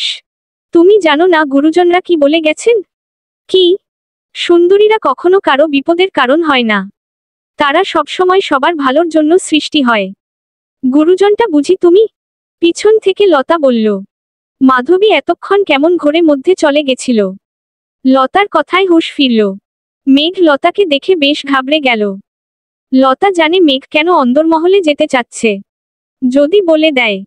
লতা মাধবীর উদ্দেশ্যে বলল, আমাদের রাজমাতা ডেকেছেন। তাড়াতাড়ি চল। মাধবী বলল, এই অসময়ে রাজমাতার ডাক? জানি না। আচ্ছা চল। মাধবী সামনে এগিয়ে গেল। লতা যেতে গিয়ে পিছু ঘুরে মেঘকে বলল, অন্দরমহলে প্রবেশ করার চেষ্টা করো না। বিপদে পড়বে। পাশে যত সুন্দরী থাক, বিপদ থেকে বাঁচাতে পারবে না। রাজমহলের অন্দরমহলে যেমন বাহিরের লোক নিষিদ্ধ, তেমন অন্দরমহলের লোকদের বাহিরের লোকের সাথে সাক্ষাৎ নিষিদ্ধ। অতীব প্রয়োজনীয় হলো সেটা অন্য বিষয়। লতা চলে যাচ্ছিল। মেঘ বলল, তোমরা তাহলে বাহিরে কি করো? সবসময়ই দেখি তোমরা রাজ্যে এদিক সেদিকে ঘুরে বেড়াও, বাহিরের লোকদের সাথে কথা বলো। তোমরা তো রাজকন্যার সাথী, তাহলে তোমরা অন্দরমহলের বাহিরে কি করো? লতা বলল, নিষেধাজ্ঞা সবার জন্য নয়। লতা মনেমনে বলল, আমি নিজেই নিজের পথ ঠিক করি, সেখানে বাধা প্রদান করে লাভ নেই। এতটা সময় রাজমাতা বহুবার চেষ্টা করেছে আমাকে কন্যা হিসাবে অন্দরমহলে বন্দি রাখতে, পারেনি। পারবেও না। নিজের সাথে সাথে আমি মাধবীকেও স্বাধীনভাবে বাঁচতে শিখিয়েছি। একদিন সবাই স্বাধীনভাবে বাঁচবে, বাঁচতেই হবে। রাজ্যে কোন বৈষম্য থাকবে না। বিরঙ্গলতা বৈষম্য থাকতে দিবে না। মনেমনে কথা বলে লতার চোখমুখ বেশ ক্ষিপ্ত হয়ে উঠল। মেঘ বলল, রাগ করছো? হ্যাঁ। না তো। কিন্তু তোমার মুখশ্রী দেখে মনে হচ্ছে রেগে যাচ্ছ। না তেমন কিছু না। তুমি এবার নিজের বাড়ি ফিরে যাও। রাজকন্যার সাথে সঠিক সময়ে তোমার সাক্ষাৎ হবে। সত্যি হবে তো? হ্যাঁ হবে। লতা চলে গেল। মেঘ সেখানে দাঁড়িয়ে রইল। লতা রাজমাতার কক্ষে যাচ্ছে আর তার চোখের সামনে প্রতিফলিত হচ্ছে সেই দৃশ্য যা সে রাতের আধারে রাজ্য ঘুরে দেখেছিল। বদ্ধ ঘরে কন্যাদের কান্নার শব্দ, স্ত্রীর উপরে নির্যাতনের শব্দ, তাদের আহাজারি। পুত্র না হওয়া আম্মাদের অত্যাচারের সাক্ষী হয়েছে সে। রাজকন্যা হিসাবে যা সে পরিবর্তন করতে পারেনি, কিন্তু রাজ সিংহাসনের অধিকারী হিসাবে যা সে পরিবর্তন করবে, করবেই। রাজা, মন্ত্রী, রানী, রাজমাতার সামনে মাধবী এবং লতা দাঁড়িয়ে আছে। কক্ষে সবার মধ্যে নীরবতা বিরাজমান। নীরবতা ভেঙে রাজমাতা বললেন, তোমাদের এখানে ডাকা হয়েছে কেন জানো? জনে না সূচক মাথা নাড়াল। রাজমাতা লতার উদ্দেশ্য বললেন, তুমি বলছিলে না রাজধর্মে কোথাও লেখা নেই পুত্র রাজসিংহাসনের দাবিদার? লতা বলল, আমি বলছিলাম বলে যে বাক্যটা সত্য তা নয়, বাক্যটি সত্য বলেই আমার বলা। আমার ধর্ম আমাকে শিখিয়েছে পুত্ররা একমাত্র রাজসিংহাসনের দাবিদার। যেহেতু আমার বংশে কোন পুত্র নেই সেহেতু রাজ্য শাসন কন্যাদের স্বামীদের কাজ। কিন্তু তোমার নীতি অনুযায়ী কন্যারা রাজত্ব শাসনের অধিকারী। তোমাকে সেই অধিকার দেওয়া, বলা চলে তোমাদের দেওয়া হবে। এর জন্য তোমাদের যোগ্যতার প্রমাণ দিতে হবে। লতা বলল, বিনা যোগ্যতা রাজসিংহাসন বিরঙ্গলতা অর্জন করতে চায় না। তাহলে প্রমাণ দেও। কি প্রমাণ? পলাশপুর থেকে যুদ্ধের আহ্বান এসেছে। পলাশপুর এবং তার পার্শ্ববর্তী রাজ্য, অর্থাৎ পদ্মার শ্বশুর এবং তার দ্বিতীয় পুত্রবধূর আব্বা একত্রে মিলে যুদ্ধ ঘোষণা করেছেন। 5 দিন পর তারা আমাদের রাজ্য আক্রমণ করবে। আমি চাই এই যুদ্ধ তোমরা অংশগ্রহণ করো। কিন্তু তোমাদের সঙ্গ দেওয়ার জন্য রাজা এবং মন্ত্রী থাকবে না। তারা কোন দিক নির্দেশনা দেবে না। তোমরা নিজেরা নিজেদের সৈন্য ঠিক করবে। কিভাবে করবে তা আমি জানি না। 5 দিনের ভিতরে নিজেদের সৈন্য প্রস্তুত করে যুদ্ধ করতে যাবে। আর এই যুদ্ধে যদি তুমি জয়লাভ করো তবে শেরপুর সহ 3 রাজ্য একসাথে রাজত্ব করবে তোমরা। তোমাদের সেই অধিকার দেওয়া হবে। মাধবী বলল, 5 দিনে 2 রাজ্যের সাথে যুদ্ধের জন্য প্রস্তুতি আমরা 2 জন কিভাবে নিব? মাধবীর কণ্ঠে নিজের প্রতি আস্থার অভাব দেখা গেল। রাজা কিছু বলতে চাইছিলেন, তার পূর্বে লতা বলল, আমি রাজি। মাধবী বিস্ময় নিয়ে লতার দিকে তাকিয়ে রইল। রাজমাতা লতার উদ্দেশ্য বলল, মনে রেখো শুধু শেরপুর রাজ্যে নয়, বাকি 2 রাজ্যে নারীরা অবহেলিত, নির্যাতিত। তোমার জয়ের উপর নির্ভর তুমি এই 3 রাজ্য কিভাবে শাসন করবে, তাতে পুত্র এবং কন্যার কিরূপ বৈষম্য বিরাজ করবে। রাজা বিস্ময় নিয়ে তার মাতার দিকে তাকিয়ে রইল। তিনি ভেবে পাচ্ছেন না রাজমাতা বীরঙ্গল তার মনোবল বাড়ানোর জন্য এত কিছু বলল। বাক্যটি যে রাজমাতা মনোবল বাড়ানোর জন্যই বলেছে তা তিনি বেশ বুঝতে পারলেন। লতা চোখ বন্ধ করে শুধু সেই অসহায় নারীদের কান্নার শব্দগুলো মনে করল। তারপর বলল, মাধবী, রাজ্যের সকল বীরদের একত্রিত করো। যুদ্ধের প্রস্তুতি এখন দেখেই শুরু। মাধবী মনে মনে ভয় পেলেও লতার কথায় অসম্মতি জানাতে পারল না। মাধবী এবং লতা অনুমতিক্রমে কক্ষ ত্যাগ করল। রাজমাতা মন্ত্রীর উদ্দেশ্য বলল, মাধবী থেকে বীরঙ্গ রাজসিংহাসনের সঠিক দাবিদার তা মাধবী ভয়ময় মুখশ্রী, দ্বিধাম কণ্ঠ প্রমাণ করে দিয়েছে। তোমার নিশ্চয়ই আর কিছু বলার নেই? মন্ত্রী চুপ করে বের হয়ে গেল। রাজা বলল, রাজমাতা, আপনি মন থেকে চান বীরঙ্গল তার রাজসিংহাসনে বসুক? রাজমাতা বললেন, তোমার কি মনে হয় আমি বাধা প্রদান করলে বীরঙ্গ নিজের ইচ্ছামতো চলতে পারত? আমি চাইলে কি তাকে আটকাতে পারতাম না? আপনি তো চেষ্টা করেছিলেন, যে চেষ্টায় কোন সফলতার আশা ছিল না। রাজা বিস্ময় দৃষ্টি নিয়ে রাজমাতার দিকে তাকিয়ে রইল। রাজমাতা রাজার চোখের দিকে তাকিয়ে বললেন, আমি এক নারী হয়ে নারীদের কষ্ট বুঝব না তুমি ভাবলে কি করে? আমি নিজের স্বামীকে কথা দিয়েছিলাম, রাজবংশের উত্তরাধিকারের হাতে রাজত্ব তুলে দেব। তোমার পিতার সেই উত্তরাধিকারী একজন পুত্র ছিল, যার জন্য আমি তোমাকে বাধ্য করেছি দ্বিতীয় বিবাহের জন্য, শুধুমাত্র নিজের স্বামীর কাছে দেওয়া প্রতিশ্রুতির জন্য। আমাদের সময়ে কন্যাদের রাজধর্ম শেখানো হয়নি, আমরা শুধু জানতাম সংসার ধর্ম, স্বামীর সেবা, এটাই কন্যাদের ধর্ম। আমি সেই চিন্তায় বড় হয়েছি, তবে মনেমনি একটা স্বাধীন জীবন আশা করেছিলাম। পুরুষের মতো হেসে খেলে রাজ্য ঘুরতে চেয়েছিলাম, কিন্তু হয়নি। আমার মনে হয় প্রত্যেক নারীর মনে লুকায়িত স্বাধীন হওয়ার ইচ্ছে। তাই তো মাধবীর ক্ষেত্রে তার আম্মা বাধা দেয়নি। আমি বুঝতে পারি সব। রাজমাতা একটু থেমে পুনরায় বললেন, তোমার পিতার ইচ্ছে পূরণ হয়নি, কিন্তু আমার বিশ্বাস এই যুদ্ধে জয়লাভ করলে তোমার পিতা উপর থেকে চাইবে বীরঙ্গল তাই রাজসিংহাসনে বসুক। রাজা জীবনে প্রথম নিজের আম্মার এক ভিন্ন রূপ দেখতে পেল। রাজমাতা ইশারায় রাজাকে কক্ষ ত্যাগ করতে বললেন। রাজা চলে গেলেন। রাজমাতা পুরনো স্মৃতি নিয়ে ভাবতে শুরু করলেন। রাজমাতা অনেক স্বপ্ন নিয়ে শেরপুর রাজার স্ত্রী হয়ে এসেছিলেন। স্বামীর ভালোবাসা, রানীর সম্মান, সবকিছু মিলিয়ে এক নতুন জীবন। রানীর সম্মান পেলেও স্বামীর ভালোবাসাটা সবসময়ের জন্য ছিল না। রাজকাজ নিয়ে ব্যস্ত স্বামী রাতে ভোগের সামগ্রীস্বরূপ তার সাথে সাক্ষাৎ করতেন। ততটাই ছিল স্বামীর ভালোবাসা। ছেলের হাতে দায়িত্ব তুলে দেওয়ার আগ অবধি স্বামীর সাথে সময় কাটানোর অর্থ তিনি জানতেন না। জানতেন শুধু স্বামীর অপছন্দ কোন কাজ করলে তার হাতে নির্যাতিত হতে হবে, রাতে স্বামী যতটা সময় কাছে চাইবে ততটা সময় তার সঙ্গ দিতে হবে। সেখানে আমার শরীরের অসুস্থতা, সুস্থতা, চাহিদা কোন কিছুর মূল্য নেই। শেষ বয়সে অবশ্য স্বামীর ছোঁয়ায় ভালোবাসা পেয়েছিলেন। কিন্তু সারা জীবনের লাঞ্ছনা কিছু সময়ের ভালোবাসায় কি স্মৃতি থেকে মুছে যায়? যায় না। রাজমাতা পুরনো কথা মনে করে কান্নায় ভেঙে পড়লেন। তার এই নীরব কান্না কারো চোখে পড়ে না, কেউ দেখতে চায় না। সবকিছুর মধ্যে বড় ছেলেটা কিছুটা মানুষ হয়েছে, এটাই তার সুখ। ছোট ছেলে বাবার মতোই হয়েছে। তার স্ত্রীর কান্না তার মনকে গলাতে পারে না। রাজমাতার হঠাৎ মনে বলল, এসব কি সত্যি বদলানো সম্ভব? মাধবী কক্ষে ছিল, হঠাৎ মনে হলো পিছনে কেউ আছে। পিছনে ঘুরে তাকালো। দরজার সামনে চাদর মুড়ো দেওয়া কাউকে দাঁড়িয়ে থাকতে দেখে চমকে গেল। হঠাৎ দেখায় চিৎকার দিয়ে উঠল।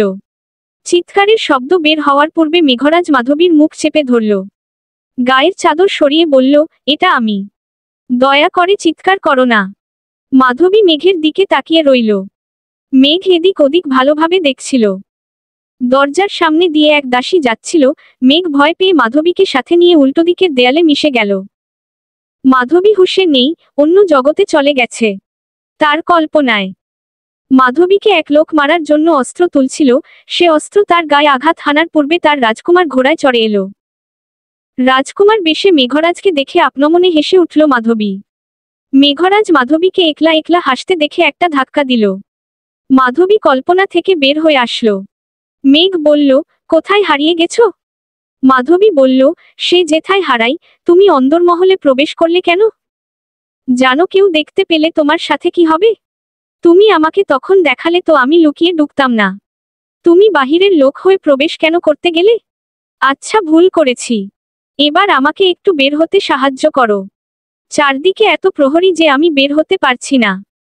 ঢুকছিলে কিভাবে প্রহরীর নজর এড়িয়ে? সে তো অনেক কষ্টে। তো এবার বেরাও সেভাবে। সম্ভব হচ্ছে না। তুমি একটু সাহায্য করো না। তোমাকে সাহায্য করলে আমি কি পাবো? তুমি যা চাইবে। সত্যি বলছো? যা চাইবো তাই দিবে? হ্যাঁ।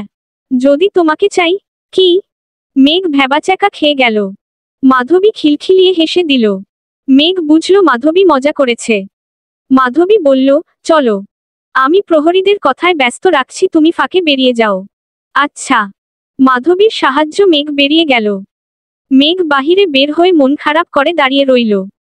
যে উদ্দেশ্য রাজমহলে ঢুকলো তার সে উদ্দেশ্য সফল হয়নি। মেঘ মন খারাপ করে যাচ্ছিল আর লতা রাজমহলে প্রবেশ করছিল। মেঘ লতাকে দেখতে পেল। লতাকে দেখতে পেয়ে মেঘ, বন্ধু বলে ডাক দিল।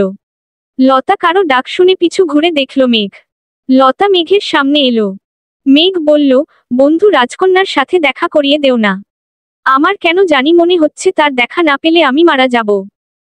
লতা বলল, দেখো, আমার এখন সময় নেই, কাজ আছে।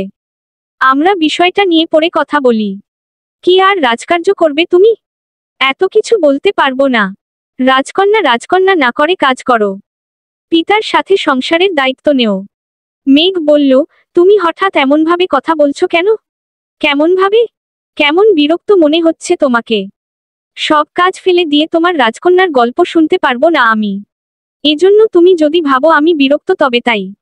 আমি বেশি কিছু চেয়েছি তোমার কাছে। শুধু রাজকন্যার সাথে দেখা করতে চেয়েছি, একবার দেখা করিয়ে দেও, তাহলে আর জ্বালাবো না। লতা হঠাৎ মাথা গরম হয়ে গেল।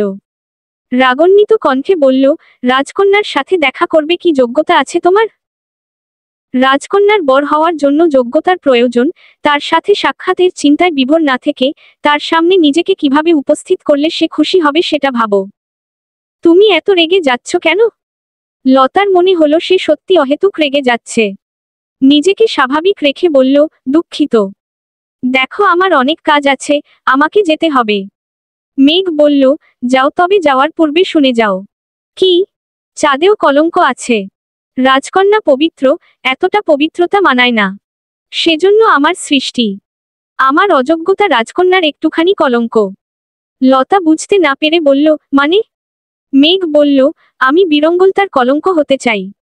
সেই কলঙ্ক যাতে প্রেম আছে, ভালোবাসা আছে। আমি গভীর থেকে গভীরভাবে তাকে ছুঁয়ে দিয়ে কলঙ্কিত করতে চাই, যাতে অন্য কেউ তাকে কলঙ্কিত করার দুঃসাহস নাহি পায়। তোমার কথার ভাবার্থ কি? রাজকন্যা যোগ্যতা সম্পন্ন আর আমি কিছুটা অযোগ্য। যোগ্যতার মধ্যে অযোগ্যতা তো কলঙ্কের লক্ষণ। আমি রাজকন্যার সেই কলঙ্ক। একটু থেমে পুনরায় বলল, বললাম না চাঁদেও কলঙ্ক আছে, সেথায় রাজকন্যা কলঙ্কহীন থাকাটা বড় বেমানান। একটু বেশিই বেমানান। লতা একধ্যানে মেঘের দিকে তাকিয়ে রইল। মেঘ আবার বলল, বুঝলে কিছু? লতা বলল, বোঝার সময় নেই। সময় হোক, বুঝে নিব।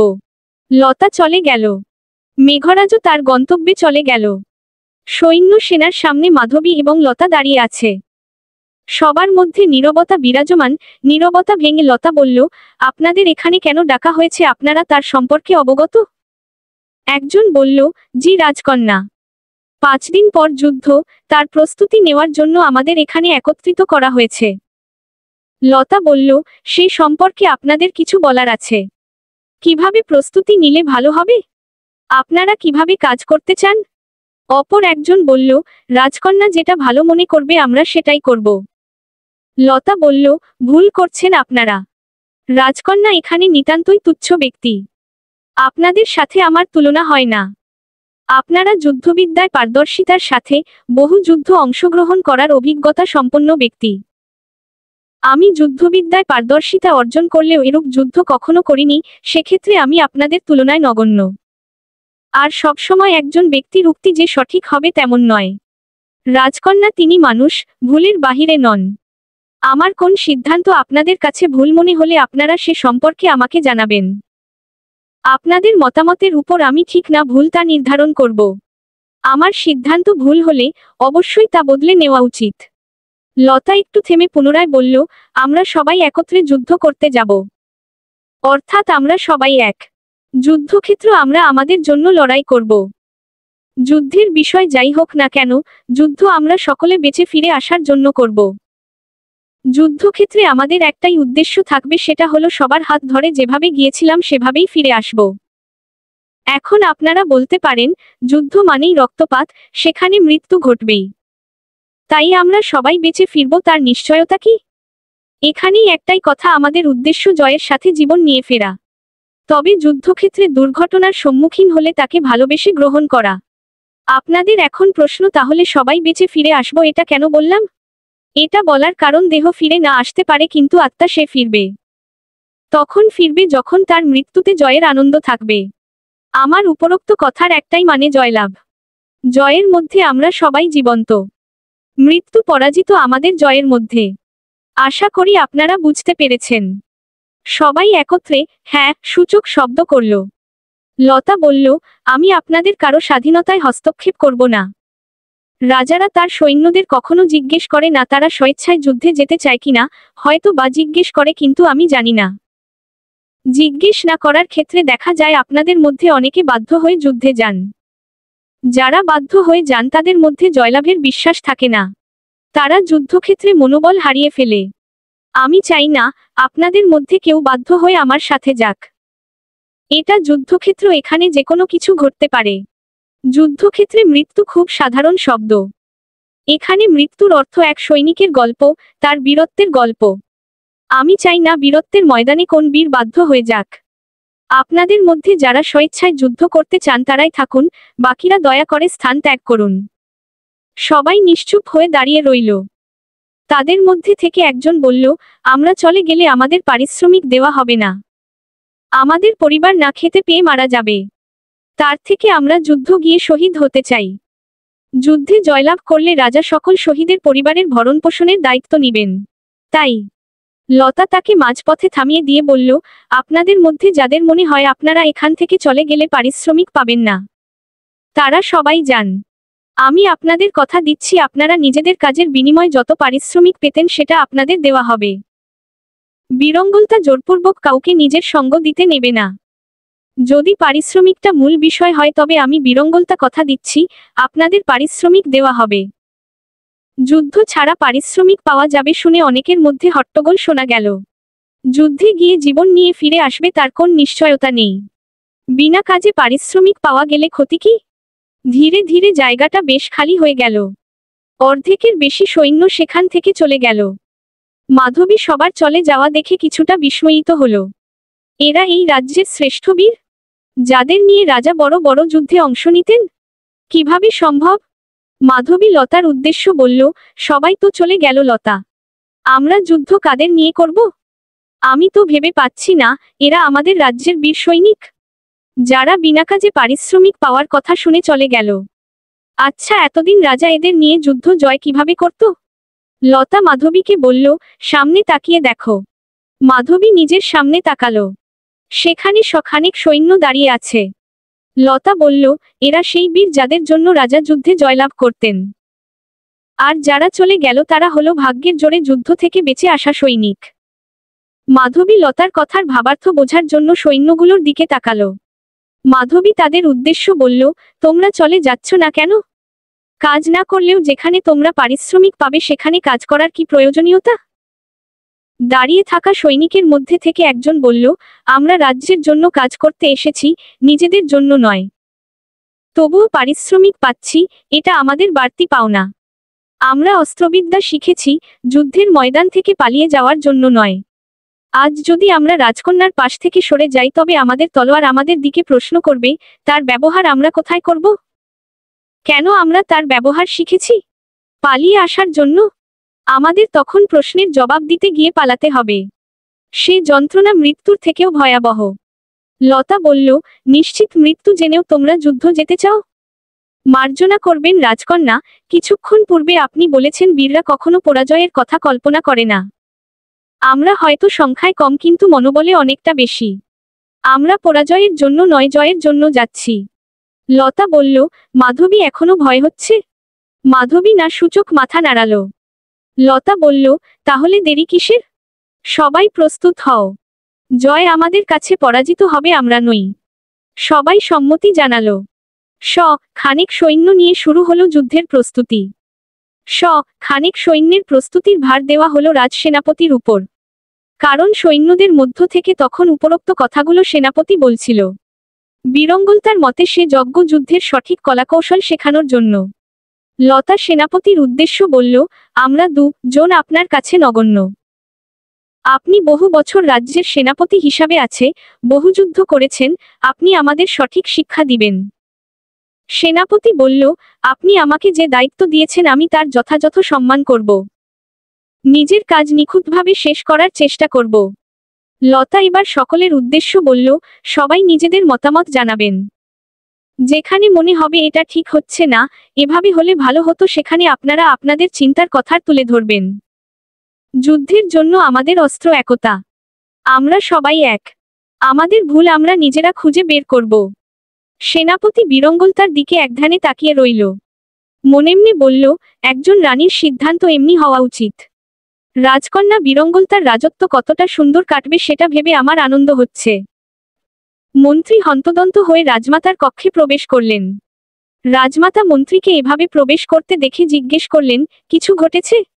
কি ঘটেনি আপনি সেটা বলুন। আপনি জানেন রাজ্যে কি ঘটছে? কি? বর্ষর কিছু ঘটছে তা তোমার মুখশ্রী দেখে বুঝতে পেরেছি। এবার বলো কি ঘটেছে? আপনার আদরের রাজকন্যা মাত্র খানিক 100 সৈন্য নিয়ে যুদ্ধ করতে যাচ্ছে। কি? রাজমাতা বেশ বিস্ময়িত হলেন।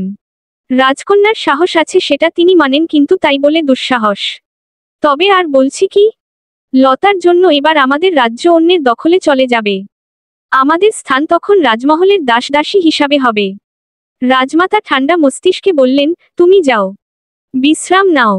দায়িত্ব যার উপর সে কিভাবে নিজের কাজ সম্পন্ন করবে। রাজমাতা আপনি।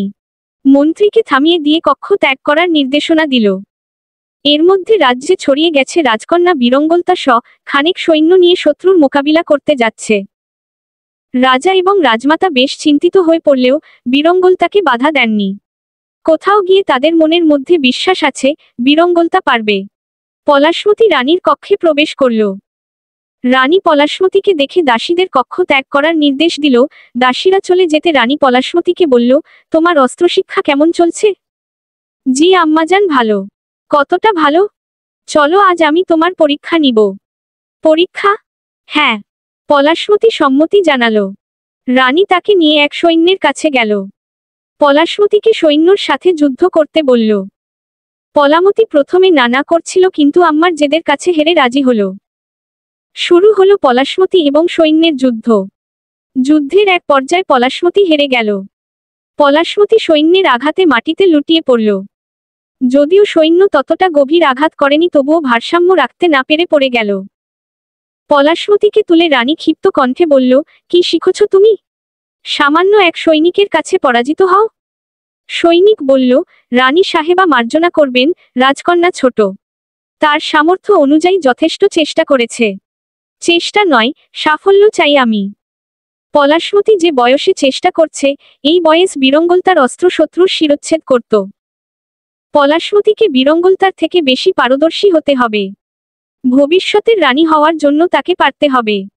রানীর রাগান্বিত কণ্ঠস্বরে পলামতী ভয় পেল।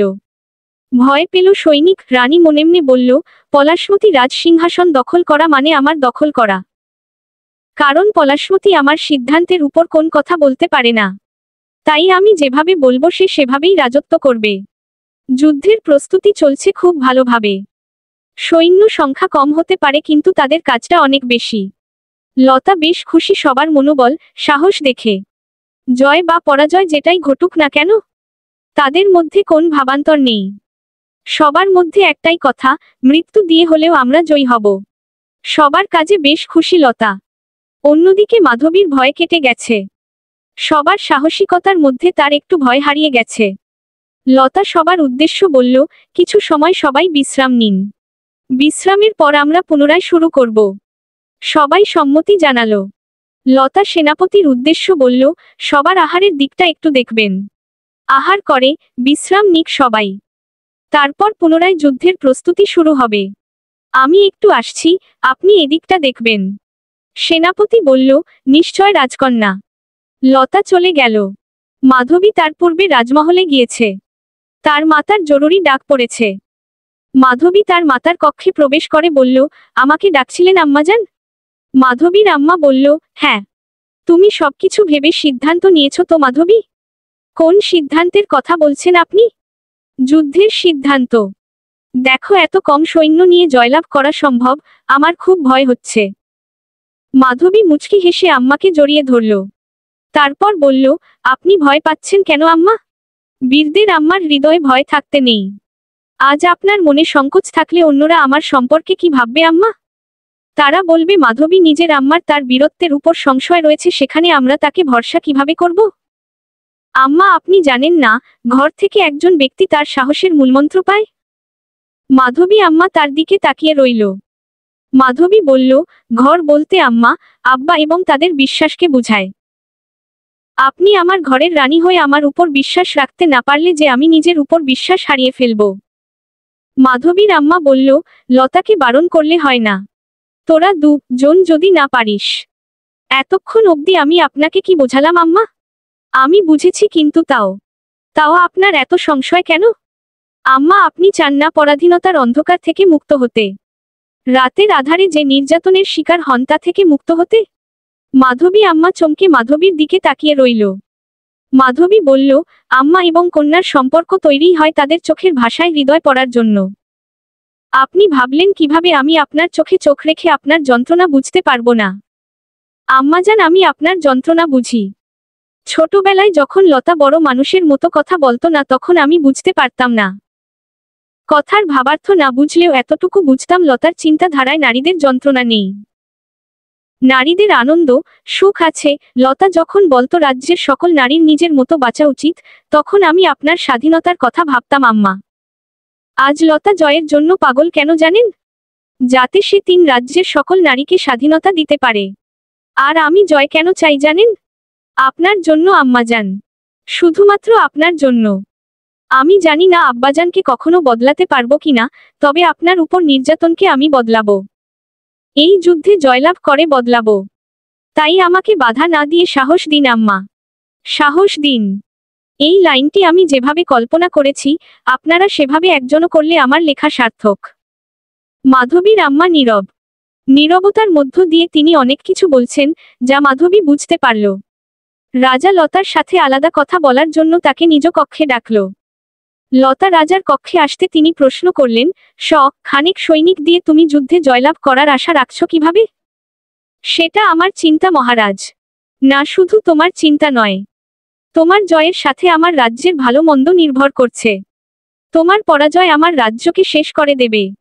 আমি এ পরাজয় মানতে পারবো না। একজন রাজা হয়ে আপনি শুরুতে পরাজয় নিয়ে কেন ভাবছেন? আপনি জয়ের কথা চিন্তা করুন। জয় হবে। এত নিশ্চিতভাবে তুমি জয়ের কথা কিভাবে বলছো? জয় হবে।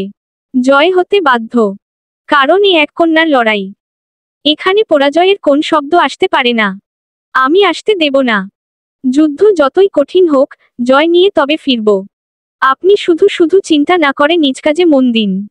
আপনার জরুরি কথা এটা হলে তবে আমি আসছি, আমার কাজ আছে। লতা চলে গেল। রাজা বীরঙ্গল তার বলার ভঙ্গি ভাবল। কতটা তেজ নিয়ে বলল, এ এক কন্যার লড়াই। রাজার মনে হচ্ছে তার সব চিন্তা শেষ। 4 দিন শেষ। লতা সকল সৈনিকদের উদ্দেশ্য বলল, আজ সারাদিন আপনারা বিশ্রাম নিবেন। যুদ্ধের প্রস্তুতিস্বরূপ এই বিশ্রাম। আমি চাই না কাল আপনার মুখশ্রীতে ক্লান্তির কোন ছাপ দেখা দিক। আপনারা আজ নিজেদের সমস্ত চিন্তা ভুলে নিজের মস্তিষ্ককে সতেজ করার চেষ্টা করবেন। কাল কি হবে, কি ঘটতে চলেছে, এসব ভাবার কোন প্রয়োজন নেই। কাল সেটাই হবে যেটা হওয়ার। নিজেদের সকল চিন্তাকে দূর করে সবাই বিশ্রাম নিন। সেনাপতি সকলের উদ্দেশ্য বললেন, রাজকন্যা যা বললেন তাই করো। আর শোন, কারো স্বপ্নেও পরাজয়ের কথা যেন না আসে। সবার স্বপ্নে জয় দেখতে চাই। তোমরা নিজেদের জন্য না হোক, রাজকন্যার জন্য জয়ের কথা ভাববে। আমাদের চিন্তা চেতনা সবকিছুতে আমরা জয় চাই। সবাই সম্মতি জানালো। মাধবী এবং লতা সবাইকে বিদায় জানিয়ে নিজেরাও চলে গেল বিশ্রাম নিতে। যুদ্ধের পূর্বে মস্তিষ্ক ঠান্ডা রাখতে চায় তারা। অন্যদিকে পলাশপুর রাজ্যের রাজা সকলের উদ্দেশ্য বললেন, তোমরা আজ সারাদিন সারারাত প্রস্তুতি নিবে। যে করেই হোক আমরা জয় চাই। আমাদের প্রতিদ্বন্দ্বী হতে পারে একজন নারী, তবে আমরা যতটা শুনেছি তাতে বীরঙ্গলতাকে ফুটবল ভাবা বোকামো। আমরা সেই বোকামি করতে চাই না। গোপন সূত্রে খবর পেয়েছি তাদের সৈন্য সংখ্যা খুব নগণ্য, যাদের পরাজয় আমাদের হাতে নিশ্চিত। তবে বীরঙ্গলতাকে নিয়ে কিছুটা ভয় রয়েছে। তাই আমি চাই তোমাদের সবার উদ্দেশ্য বীরঙ্গলতার মৃত্যু হোক।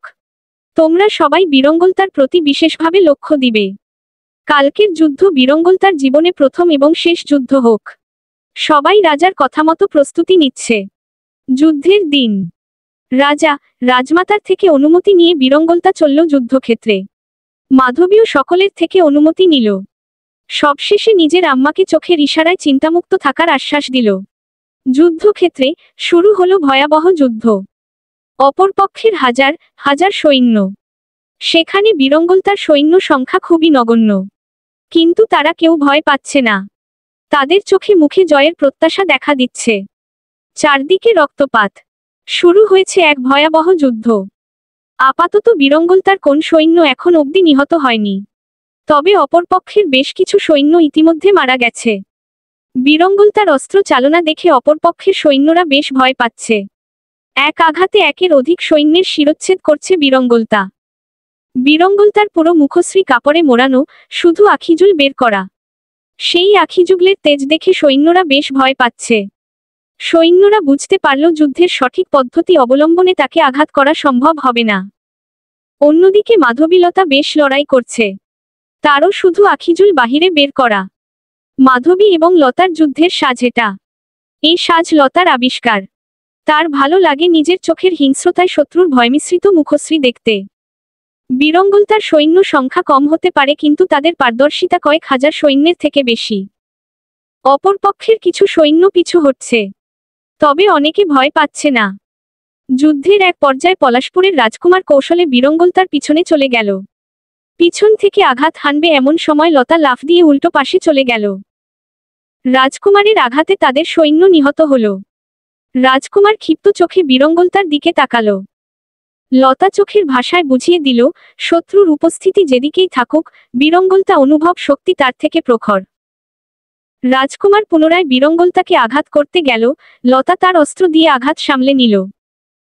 হঠাৎ রাজকুমার বলে উঠল, মাধবীলতার শিরচ্ছেদ করো, তার অস্ত্র পড়ে গেছে এই সুযোগ। লতা কিছু মুহূর্তের জন্য নিজের দৃষ্টি মাধবীর দিকে দিল। তৎক্ষণাৎ রাজকুমার লতার বাহুতে আঘাত করল। লতার হাত থেকে অস্ত্র পড়ে গেল। রাজকুমার যত দ্রুত না আঘাত করেছে তার থেকে দ্রুত লতার পায়ে এমনভাবে ধাক্কা দিল যে লতা নিচে পড়ে গেল। সবকিছু এত দ্রুত হয়ে গেল যে লতা সামলানোর সময় পায়নি। রাজকুমার লতার গলায় অস্ত্র ধরল। শয়তানি হাসি দিয়ে বলল, এবার তোমায় কে বাঁচাবে বীরঙ্গলতা? রাজকুমার তৎক্ষণাৎ নিজের অস্ত্র উপরে তুলে নিয়ে লতার গলায় বসিয়ে দিল। লতা চোখ বন্ধ করে নিল। তলোয়ার তার গলায় আঘাত হানার পূর্বে বাধা পেল। লতা নিজের গায়ে আঘাত অনুভব না করায় চোখ মেলে তাকালো। লতার দিকে আসা তলোয়ারকে অন্য এক তলোয়ার বাধা প্রদান করেছে। বাধা দেওয়া তলোয়ারের মালিককে দেখার জন্য লতা ঘুরে তাকালো। সামনে এক দৃষ্টিতে মেঘ তার দিকে তাকিয়ে রয়েছে। লতা তাকাতে জনের চোখাচোখি হলো। মেঘ লতার থেকে দৃষ্টি সরিয়ে যুদ্ধ মনোযোগ দিল। লতা নিজের পড়ে যাওয়া তলোয়ার হাতে তুলে নিয়ে পুনরায় যুদ্ধ শুরু করল। সে এক ভয়াবহ যুদ্ধ। যুদ্ধ প্রায় শেষের দিকে শত্রুপক্ষের সৈন্যরা একে একে পালিয়ে যাওয়ার চেষ্টা করছে। কিছু সফল হয়েছে, কিছু অসফল। যুদ্ধের এক পর্যায়ে লতার পিছন দিয়ে পুনরায় আঘাত করার চেষ্টা করেছিল একজন। আশ্চর্যের বিষয় হলো এই ব্যক্তি লতার পক্ষে যুদ্ধ করতে এসেছিল। সে লতার দিকে আঘাত হানছিল, তৎক্ষণাৎ মেঘ লতাকে টেনে সরিয়ে নিল। লতা গিয়ে মেঘের বুকে পড়ল। মেঘের এক হাত লতার কোমরে চলে গেল। লতা মেঘের বুক থেকে মুখ তুলতে তার মুখের উপর দিয়ে কাপড় সরে গেল। মেঘ এবং লতার পুনরায় চোখাচোখি হলো। মেঘ বিরঙ্গল তার স্থানে নিজের বন্ধুকে দেখে মুচকি হাসল। অন্যদিকে সেই লোকটি পুনরায় লতার উপর তলোয়ার চালাতে যাচ্ছিল, এমন সময় সেনাপতি এসে বুক পেতে দিল। তলোয়ারটি তার পেটে গেঁথে গেল। মেঘ লতাকে ছেড়ে দিয়ে আব্বাজান বলে চিৎকার দিল। লতা ঘুরে পিছনে তাকালো। লোকটি লতাকে তৃতীয়বারের মতো আঘাত করতে যাচ্ছিল, এবার লতা তাকে আটকালো। মেঘ গিয়ে সেনাপতিকে ধরল। অন্যদিকে শত্রুর সংখ্যা কমে গেছে। যুদ্ধক্ষেত্রে শুধুমাত্র অপর রাজ্যের রাজা রাজকুমার রয়েছে, যাদের মধ্যে রাজাদের সৈন্যরা ধরে নিয়েছে, আর রাজকুমার পদ্মাবতীর স্বামী এটাও আপনাদের না বললে বুঝেন না। মাধবী ধরল। রাজকুমার হার মেনে নিয়ে মাধবীর পায়ে পড়ে বলল, আমাকে ক্ষমা করে দাও, মেরো না। মাধবী তাকে ধাক্কা মেরে ফেলে দিয়ে গলায় তলোয়ার ধরল। মাধবীর চোখে ভেসে উঠল তার আপা পদ্মাবতীর চোখের অশ্রু, তার গায়ে থাকা দাগগুলো। মাধবী রাগ এবং ক্রোধ নিয়ে রাজকুমারের গায়ে তলোয়ার চালাবে, এমন সময় এক সৈন্য তাকে বাধা দিল। মাধবী নিজের রাগ নিয়ন্ত্রণ করে বলল, এদের সবাইকে বন্দি করে নিয়ে যাও। অন্যদিকে লতা লোকটিকে মারতে চায়নি, তাকে জীবিত বন্দি করতে চাচ্ছে। তাকে বন্দি করলে রাজ্যের যে শত্রুকে এতদিন ধরে সে খুঁজে চলেছে তাকে ধরতে পারবে। লতার ধারণা এ তারই লোক, কিন্তু লতাকে ব্যর্থ করে দিয়ে আড়াল থেকে এক তীর এসে লোকটিকে শেষ করে দিল। লোকটি মাটিতে লুটিয়ে পড়ল। লতা লোকটিকে ধরল। লতা বলল, কে তোমাকে পাঠিয়েছে? লোকটি আমতা আমতা করে বলল, তার নাম আমি বলতে পারবো না। আমার পরিবার শেষ হয়ে যাবে। আমি বিশ্বাস রাখি ভবিষ্যতের রানী নিজের শত্রুকে ঠিক খুঁজে বের করবে। লতা সৈন্যদের তার চিকিৎসার ব্যবস্থা করতে বলল। মাধবী এবং লতা জনে সেনাপতির কাছে আসলো। লতা বলল, সেনাপতিকে নিয়ে চলো, তারও চিকিৎসার প্রয়োজন। সেনাপতি লতার হাত ধরে বলল, আমার হাতে সময় নেই। আপনি বিচলিত হবেন না রাজকন্যা। বীরের মৃত্যুতেও জয় থাকে, আপনি সেদিন বললেন মনে আছে? আমার মৃত্যু জয়ের। একটু থেমে পুনরায় বলল, আমার চিন্তাধারাকে পরিবর্তন করার জন্য আপনি একটি ধন্যবাদ পান। আজ কেন জানি না ধন্যবাদটি দিতে ইচ্ছে করছে না। আমি আপনার শাসনামল হয়তো বাস্তবে দেখতে পাবো না, কিন্তু ছবি আকারে কল্পনা করেছি। আমি জানি আপনি খুব ভালো শাসক হবেন। পারলে আমার পরিবারকে একটু দেখবেন, আমার পুত্র একটু ছেলেমানুষ। সে কোন ভুল করলে ক্ষমা করে দিবেন। সেনাপতি নিস্তেজ হয়ে পড়লেন। মেঘ কান্নায় ভেঙে পড়ল। সৈন্যরা সবাই আহতের নিয়ে গেল।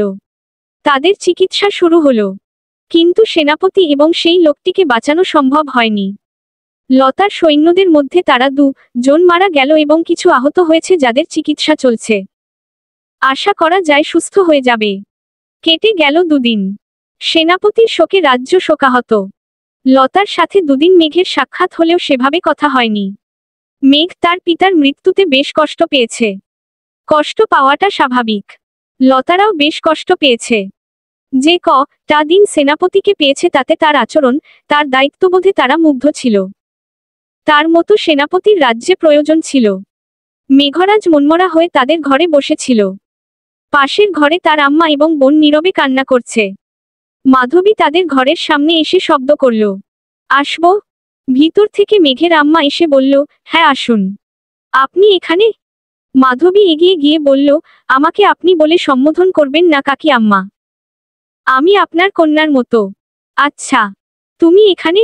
মেঘরাজ আছে? হ্যাঁ, পাশের কক্ষে। আমি তার সাথে দেখা করতে এসেছি। আচ্ছা যাও। মাধবী পাশের ঘরে এগিয়ে যাওয়ার জন্য পা বাড়িয়ে আবার থেমে গেল।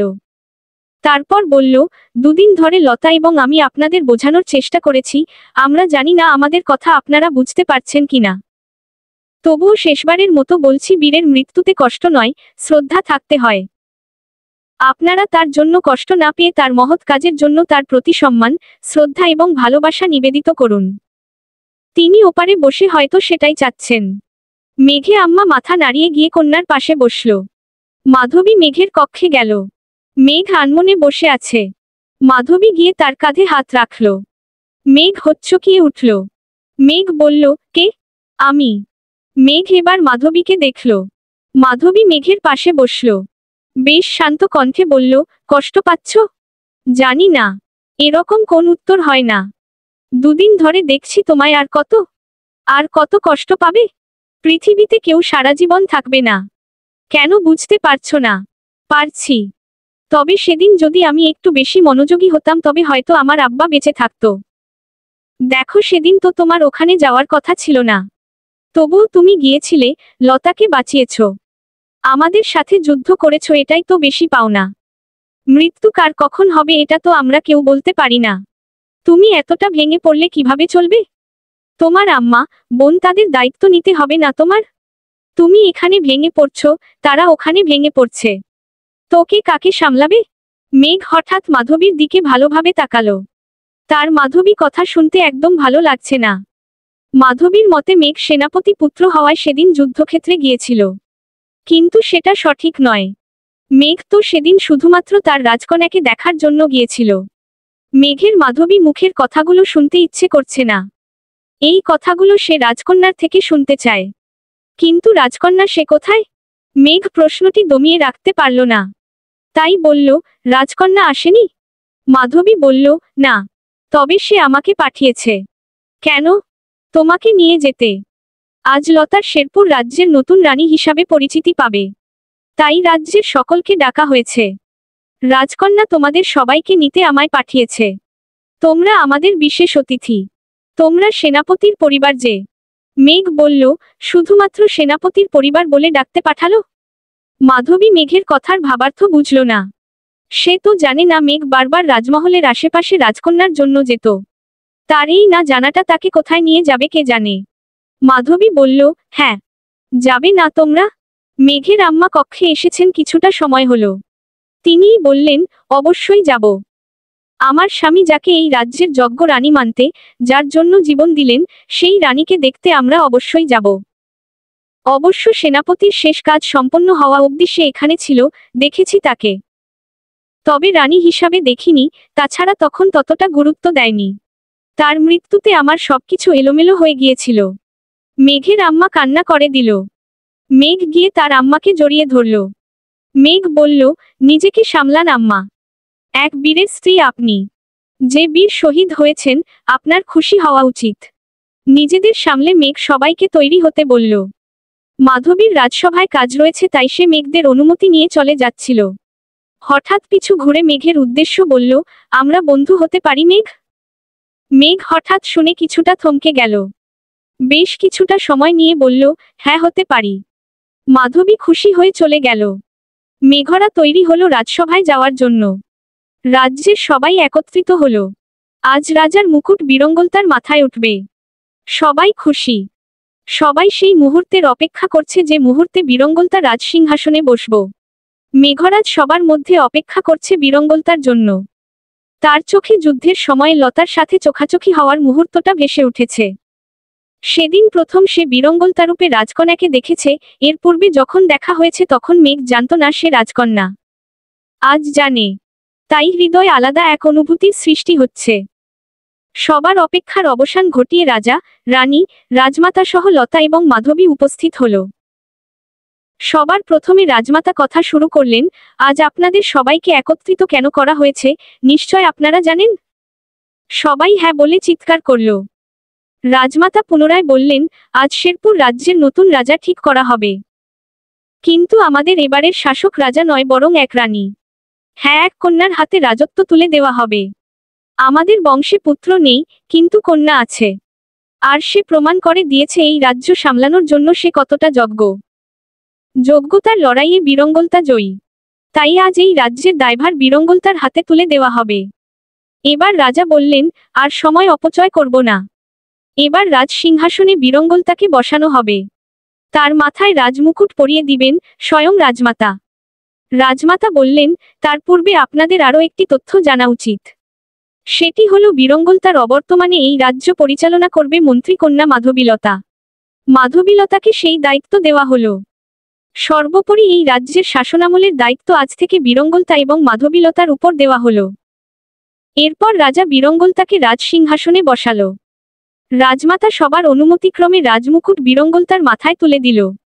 চারদিকে জয় জয়কার শুরু হলো, সবাই রানী বিরঙ্গলতার জয় জয়কার করছে। এর মধ্যে বিরঙ্গলতা হাত জাগিয়ে সবাইকে চুপ করার নির্দেশনা দিল। সবাই চমকে গেল। বিরঙ্গলতা কেন তাদের থামতে বলল? বিষয়টি কারো বোধগম্য হল না। বীরঙ্গলতা সবার উদ্দেশ্য বলল, আপনাদের সবার ভুল হচ্ছে। সবাই বীরঙ্গলতার মুখশ্রীর দিকে তাকিয়ে রইল।